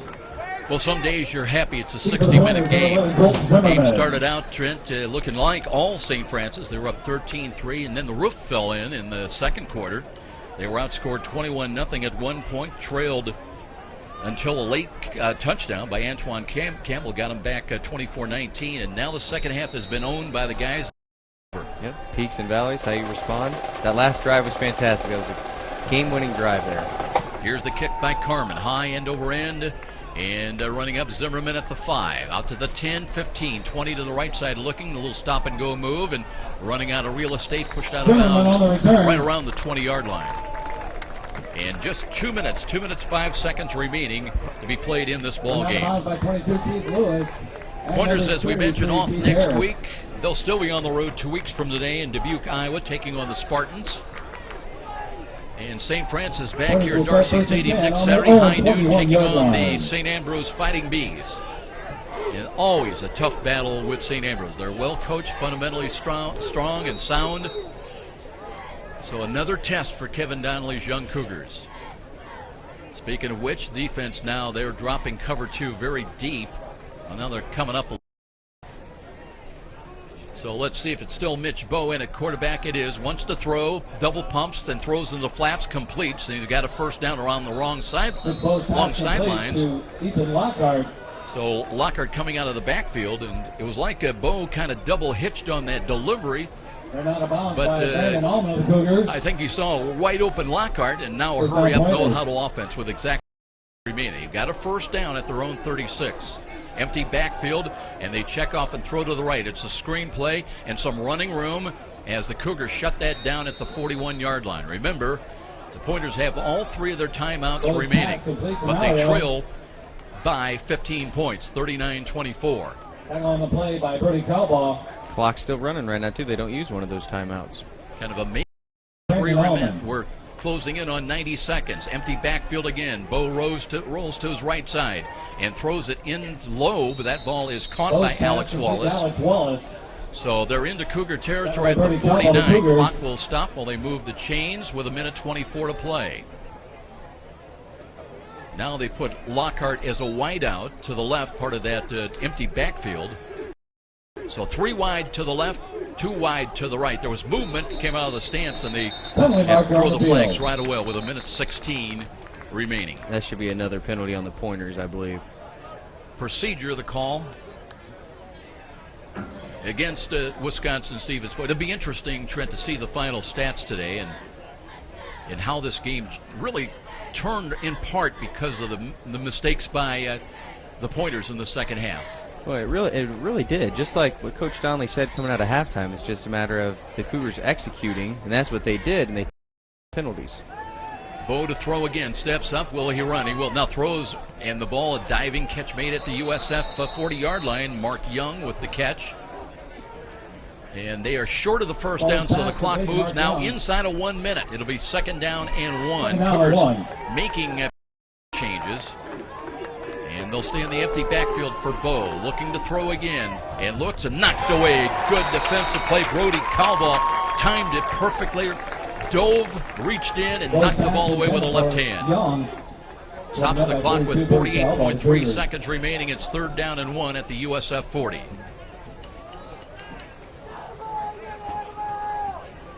Play clock moving. The game clock is stopped on the incompleted pass.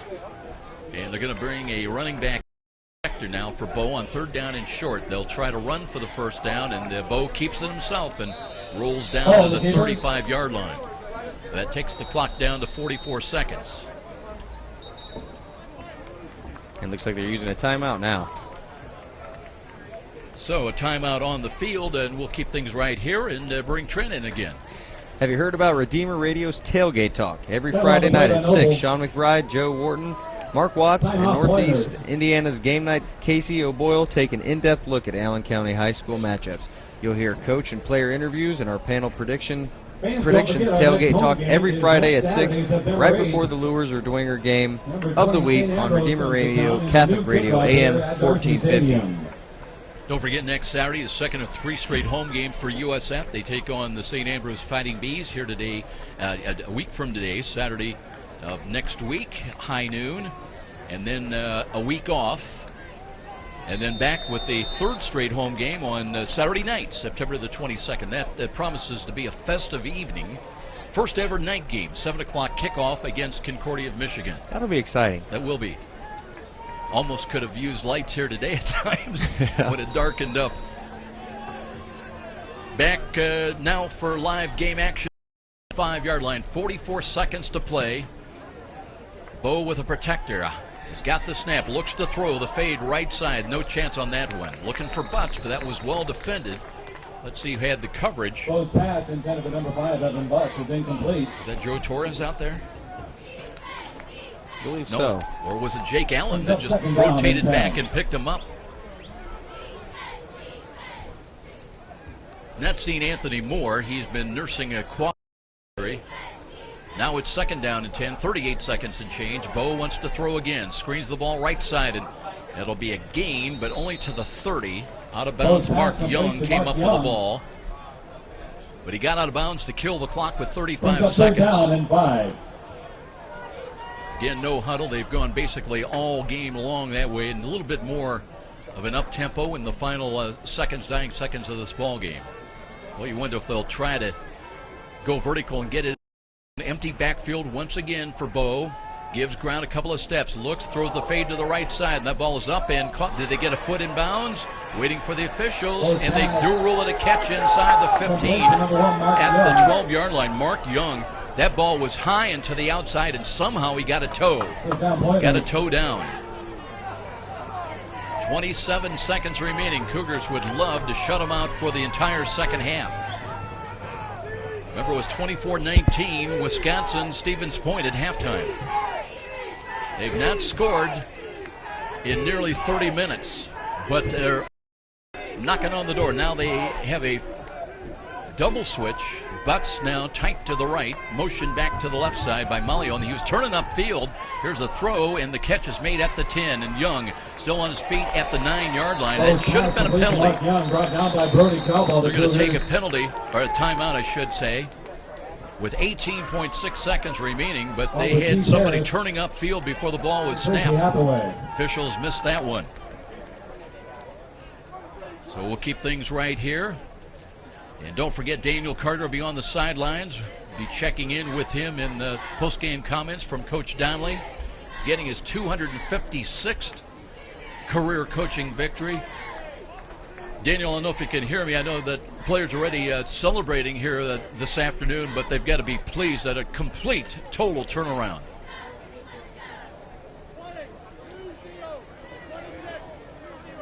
Okay, we're not picking you up right now. Yeah, the Cougars really did pick it up in the second half, tighten up on some of those mistakes like we were talking about, cut down on the penalties. The Pointers they've got 12 penalties right now, 94 yards. St. Francis, 6 total penalties for the game now, and most of those came in the first half. So second half, they really stepped their game up and executed as Coach Donnelly wanted them to. 2nd and goal with the ball at the 8-yard line. Let's check that. I think they can pick up first down at about the 2-yard line. So it's 2nd down and 6 from the 8. Clock, they put some time back on. 20 seconds now. So Mitch Bowl, little motion by Malio from left to right. They look to hand the ball to him. Trying to sweep, cuts at the 10 to the 5, and he runs into the end zone. Malio with a strong run as the Cougars just could not get over to him. That'll be a touchdown run of 8 yards by normally the wide receiver, Theo Malio. And you know that the Cougars wanted to get that shutout in the second half, like you were saying, Joe, which unfortunately they don't, but only 15 seconds left in the game here. You got to think that once the Pointers kick this extra point here, they're obviously going to line up to try to get some sort of onside kick, and then probably only enough time for a Hail Mary, even if they recover that. 30, Verbildes comes on to try to make it a 39-31 ball game. The kick is on the way, and end over end, it is good. There is a penalty flag. Let's hold on. Right in the middle of play. There's a penalty marker on the field. Let's see if it's going to stand up. The extra point would make it 39-31. But Les Anderson, I think his microphone on the field has died out there in the rain. And apparently there just did his personal foul against the Pointers, so that'll be assessed after the kickoff. It'll stand 39-31, and Pointers trying to need the onside kick to get it back to have any kind of a hope to try to get into at least a tie here, trailing it by a touchdown and a 2-point conversion.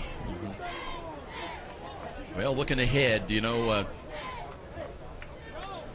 Fighting Bees coming in to Fort Wayne next Saturday. Cougars will have 2 games under their belt. The game last week in Texas, in Tyler, Texas, scored 46 points, 39 here. And this was a much tougher test, especially when you give up the lead and you have to come back from 11 down at home, but finding a way to get it done. That speaks volumes of, you know, the ability to find a way and to stay within yourself and to make adjustments and correct those things that mistakes you were making. Absolutely, says a lot about the character of the football team, the toughness of the football team. Things, you know, weren't going the Cougars' way, and then they just continued to fight back. If they recover this onside kick here now, they'll have the game locked up. Cougars going to have 5, 6, 7, 8, 9 men up close within 5 yards of the line of scrimmage. But that is now they're not going to kick normally. That penalty is being assessed right now. Not after the kickoff, but on the kickoff. So that puts the ball back to the 20-yard line. And that's huge. That penalty is huge because let's say the Pointers even recover this onside kick. Now you're looking at a 70-yard Hail Mary pass. Whereas if you recover maybe at your own 40-yard line, you got a chance, you know, a Hail Mary pass or a penalty that extends a possible drive. Cougars loading up on the defensive right side. They've got 7 men on the west side. Now they've got to spread out a little bit more. And we'll see 15.3 seconds. And here we go with the onside kick attempt. And it comes far side, free ball bounding around. That is a free ball inside the 40. Get on it. And Coleman will take a knee at the 34-yard line. He was playing center field and just waiting that ball to come to him. I think it was Mathewson that it got by him around the 45. And remember, that's a live ball. That's anybody's ball. Now we should expect what's always been my favorite play of the game, which should be victory kneel. Pointers do have 1 timeout remaining. 39-31. Just have to hold on to the ball. And Campbell again is going to, I should say Coleman's going to go back again and just play center field for precaution. Yoder looks back and says, you alert back there? We're going to take a knee. Waiting for 1 snap and takes it with 14 seconds. And they're going to run the clock. And I don't think Stevens Point's going to take that final timeout. As the teams will gather on at midfield, the exchange of handshakes, all the courtesies, and a game that was well played. Up and down today for both teams. And the Cougars come out on the long end of a 39-31 victory. I thought the offensive line for St. Francis played extremely well in this game. Obviously, they had the quarterback switch in the middle of the game, but still, you know, kept coming back. Lost the lead, took the lead back, held on to it. Really hard-fought game. Record-winning game for Coach Donnelly. Let's go down and check in with Danny and the coach. Our next home game will be next Saturday. Congratulations on your success today. That's win number 256. That puts you tied with Frosty Western. What do you contribute to the second half success today? Our kids' resiliency. You know, we just really took charge in the second half. At halftime, everybody had a role. We had to change the whole environment. It was like we were in some Philharmonic there in the first half. Everybody's sitting up there waiting for somebody to sing the opera or something. I don't know. But we had everybody on the field or off the field. If they weren't on the field, they had to get in the game and get some electricity going. Really, really proud. I thought our kids really dug in, took charge, and claimed the victory in the second half. Definitely. We noticed a quarterback switch with Yoder. How do you feel about his performance in the second half? Well, Miller had a little concussion in the second quarter. We didn't realize it until halftime. But Yoder came in and did an outstanding job. You know, he's a game guy, man. He made some plays, made some big throws, read some coverage extremely well. Congratulations, Coach D. Hey, Daniel Carter with Coach Kevin Donnelly getting his 256th coaching career victory here today. Team will gather for a meeting with the head coach. We're going to take a timeout, head back with our post-game presentation right after this. Cougars win here today at Darcy Stadium. Final score 39-31 USF. This is Cougar Football and Redeemer Radio, Catholic Radio, AM 1450. Okay, Glenbrook Dodge, then the post-game open. And we'll give you 2 breaks within the post-game of a minute each.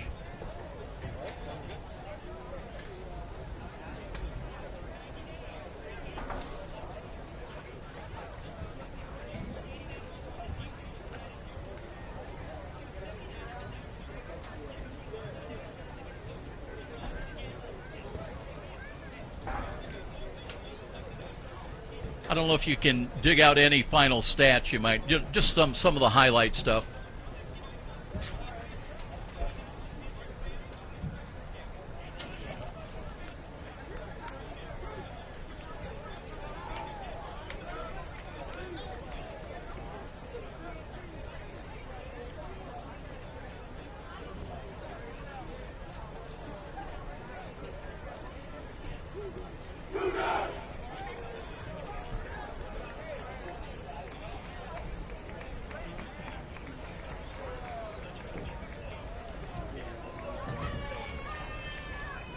Well, we'd love to do that, but we can't get a line into Dublin, Ireland, as Phil and Art are watching the Notre Dame game today. We've been very fortunate that we've been joined by Trent Schott in part of the original era of Cougar football here today at Darcy Stadium, working up in the booth, and Daniel Carter, the all-time rushing leader, over 4,000 rushing yards, down on the sidelines today. Want to go back down to Danny, and as soon as we get a chance, I know you're looking for some players. We'll let you have a moment to get some of those players together. But we'll tell you about a game today that will look good, it looked not so good, and then ended well for USF. And I think, Danny, you've got somebody down there. Let's begin with Danny Carter. David Yoder. He took over quarterback for the second half today. I believe Josh Miller was out with a slight concussion. What do you attribute to your success in the second half today? Oh, I got great teammates out there. I got a great offensive line, some great running backs. They make me look real good. The receivers catching the ball makes it easy for me. Coaches calling good plays. It was easy. Didn't make it hard at all. It was easy out there. Are there a few things that you would like to see maybe next week if you get an opportunity to play in order to play a little more successful? I mean, right now it's Josh's job. I came in. He's hurt. It's his job. So, if I get an opportunity to play, I'm going to come in. I'm going to play as hard as I can, and, whatever happens, happens. Offense will look great. Good luck next week, buddy. Thanks, man. Daniel Carter with David Yoder really came in and looked comfortable, I thought, Trent. Yeah, he really did, and he started to look more and more confident as the game went on. They got him some quick completions early to, I think, build on that confidence, which was smart from Coach Donnelly. I mean, even finishing the game 14 of 18. That's a phenomenal completion percentage, especially coming in cold. And you know yourself, if you get defensive pressure on a young quarterback, especially in there, you can rattle him and get into his mind psyche a little bit. That didn't happen. Yeah, you can, and that's why I think that Coach Donnelly, offensive coordinator Pat Donnelly, did a great job bringing Yoder in and then getting him some quick passes where he could get the ball out of his hands really quick into the flats to his receivers, maybe some quote-unquote easier completions early on to build his confidence up, and then it just went from there. Great calls. Let's take a look at the scoring of today's ball game. As we mentioned, Josh Miller starting before the concussion that we were told happened in the second quarter, but he looked very comfortable throwing 2 touchdowns. The first one to Austin Coleman at the 13:44 mark, good for 29 yards, 7-0 Eber with the extra point conversion. Vervelde knocked through an 18-yard field goal that cut the lead down to 7-3 and get the pointers on the board. But Miller again to Coleman for the second time in the first quarter, 26-yard touchdown with 3:55 remaining, 13-3. Cougars looked like they were headed in the right fashion, and it was going to be just a regular day at the office. That would change around, though, as the Pointers able to make big plays, converting on 3rd and long, and they would begin to eat into that Cougar lead that would take them from 10 down to 11 up. Meanwhile, let's go on the field, and Daniel Carter once again with Taylor Brown. Taylor, what did you see out there on your interception? We was in man coverage, and I noticed that during the game our outside linebackers were having trouble getting their hands on number 2. So I figured I had to get over there, get on top. They lofted the ball up, went up there and made a play. So we needed it. Definitely. I think that was a great spark for the defense and the offense for the entire. Do you feel next week there's something that you as a player can work on in order to improve the success for the team? I feel like as a team, we just need to stay up the whole game. Even though it's not going our way, we got to fight, keep fighting, and just play our defense. Be cool. Did they do anything that you guys didn't prepare for the week? They did a lot. On film, they do a lot of tight end stuff, so they're bringing tight end out in the drag a lot. We weren't really ready for it. Then we adjusted in the second half. All right. Thanks, Taylor. Great game, and have a safe weekend. Great job, Daniel Carter, down on the sidelines today and working with Taylor Brown. Cougars had 13 interceptions a year ago, 1 last week in Texas, 1 today. Taylor Brown got that, and that was big because, again, Trent, you'll remember, they were driving. The Pointers that was a throw into the end zone that Brown picked off. Yeah, that absolutely stopped their momentum and gained it right back for the Cougars. That was a big play that was needed at that time, like you said. We're going to take a break here in our postgame presentation. We'll come back with a look at this further scoring of the ball game and talk more about the Cougar victory here today at home at 39-31 when we return. This is Cougar Football and Redeemer Radio, Catholic Radio, AM 1450. Okay, 2:30s. And we'll take one more break, and then when you close out, you can run the closing prayer as well.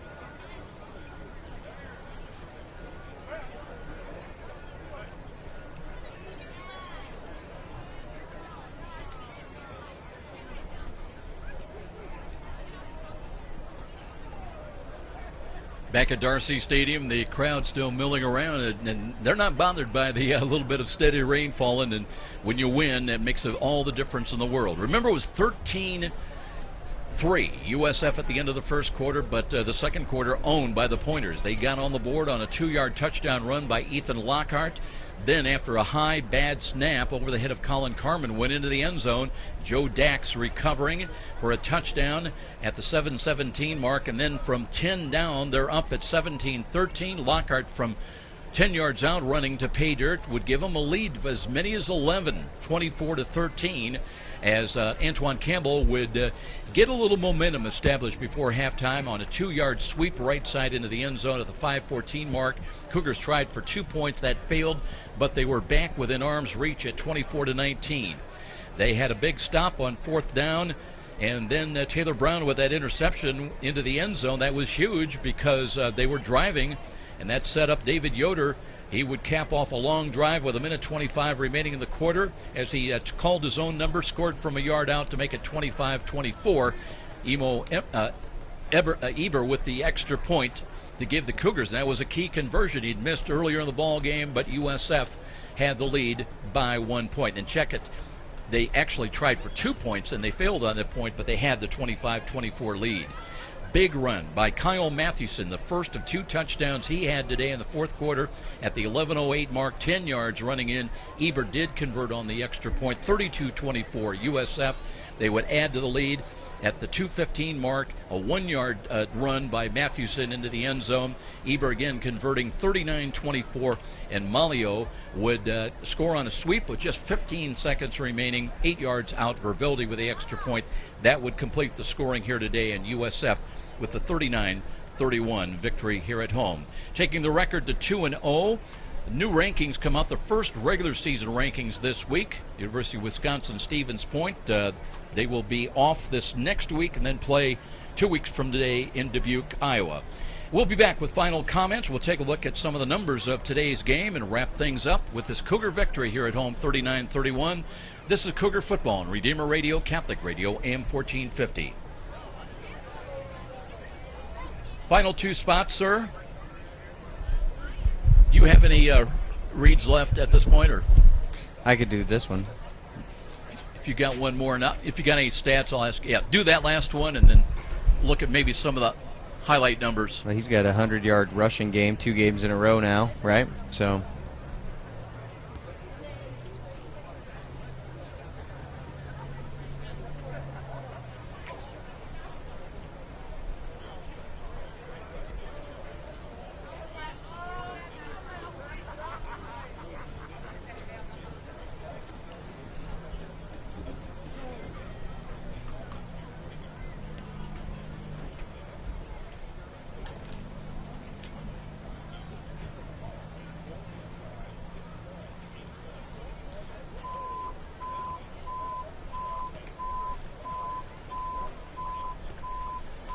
Well, an up and down day today here at Darcy Stadium for the Cougars, but up when it counted, Trent Schott, and they get the victory.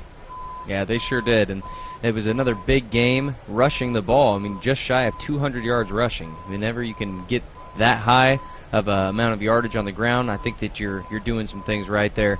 And a big game for Campbell from St. Francis. Back-to-back games now to start the season, over 100 yards. He had 25 rushes for 129 total yards to lead the Cougars on the day. And Austin Coleman also with a big day receiving. He was, I thought at one point I saw him over 100 yards, maybe not. Looks like he finished just shy, 98 yards, but had those 2 big touchdowns in the first half. Saturdays mean Cougar football on Redeemer Radio AM 1450 and streaming live on RedeemerRadio.com. Follow the Cougars all season long on Redeemer Radio. Guys, been a great day, a great job by Trent Schott. He was from the first era of Cougar football, and Daniel Carter more in recent years, the all-time rushing leader, down on the sidelines today. But a great job here today, guys. And bottom line, we're going to bring you back because we got to win. but a great job, and enjoyed having you with us. That's going to wrap things up here today. Cougars win it by a final score of 39-31. Hope you can join us next Saturday, high noon. It'll be the St. Ambrose Fighting Bees kicking off at 12 noon. Pregame on Catholic Radio begins at 11:45. Cougars winning it here today, 39-31. Special thanks to our studio producer. His name was Robert Scora. I'm Joe Parson. Till next Saturday. So long, everybody. Thanks so very much for listening. Thanks, Guy. We'll see ya. Is the guy he tied with, did he play today too? Yeah, Dickinson State. The guy that they were chasing, I think, is retired. Okay. There's a guy from Dickinson State, and then they said that they're back battling for years to come. Somebody retired. Well, it's going to take a while.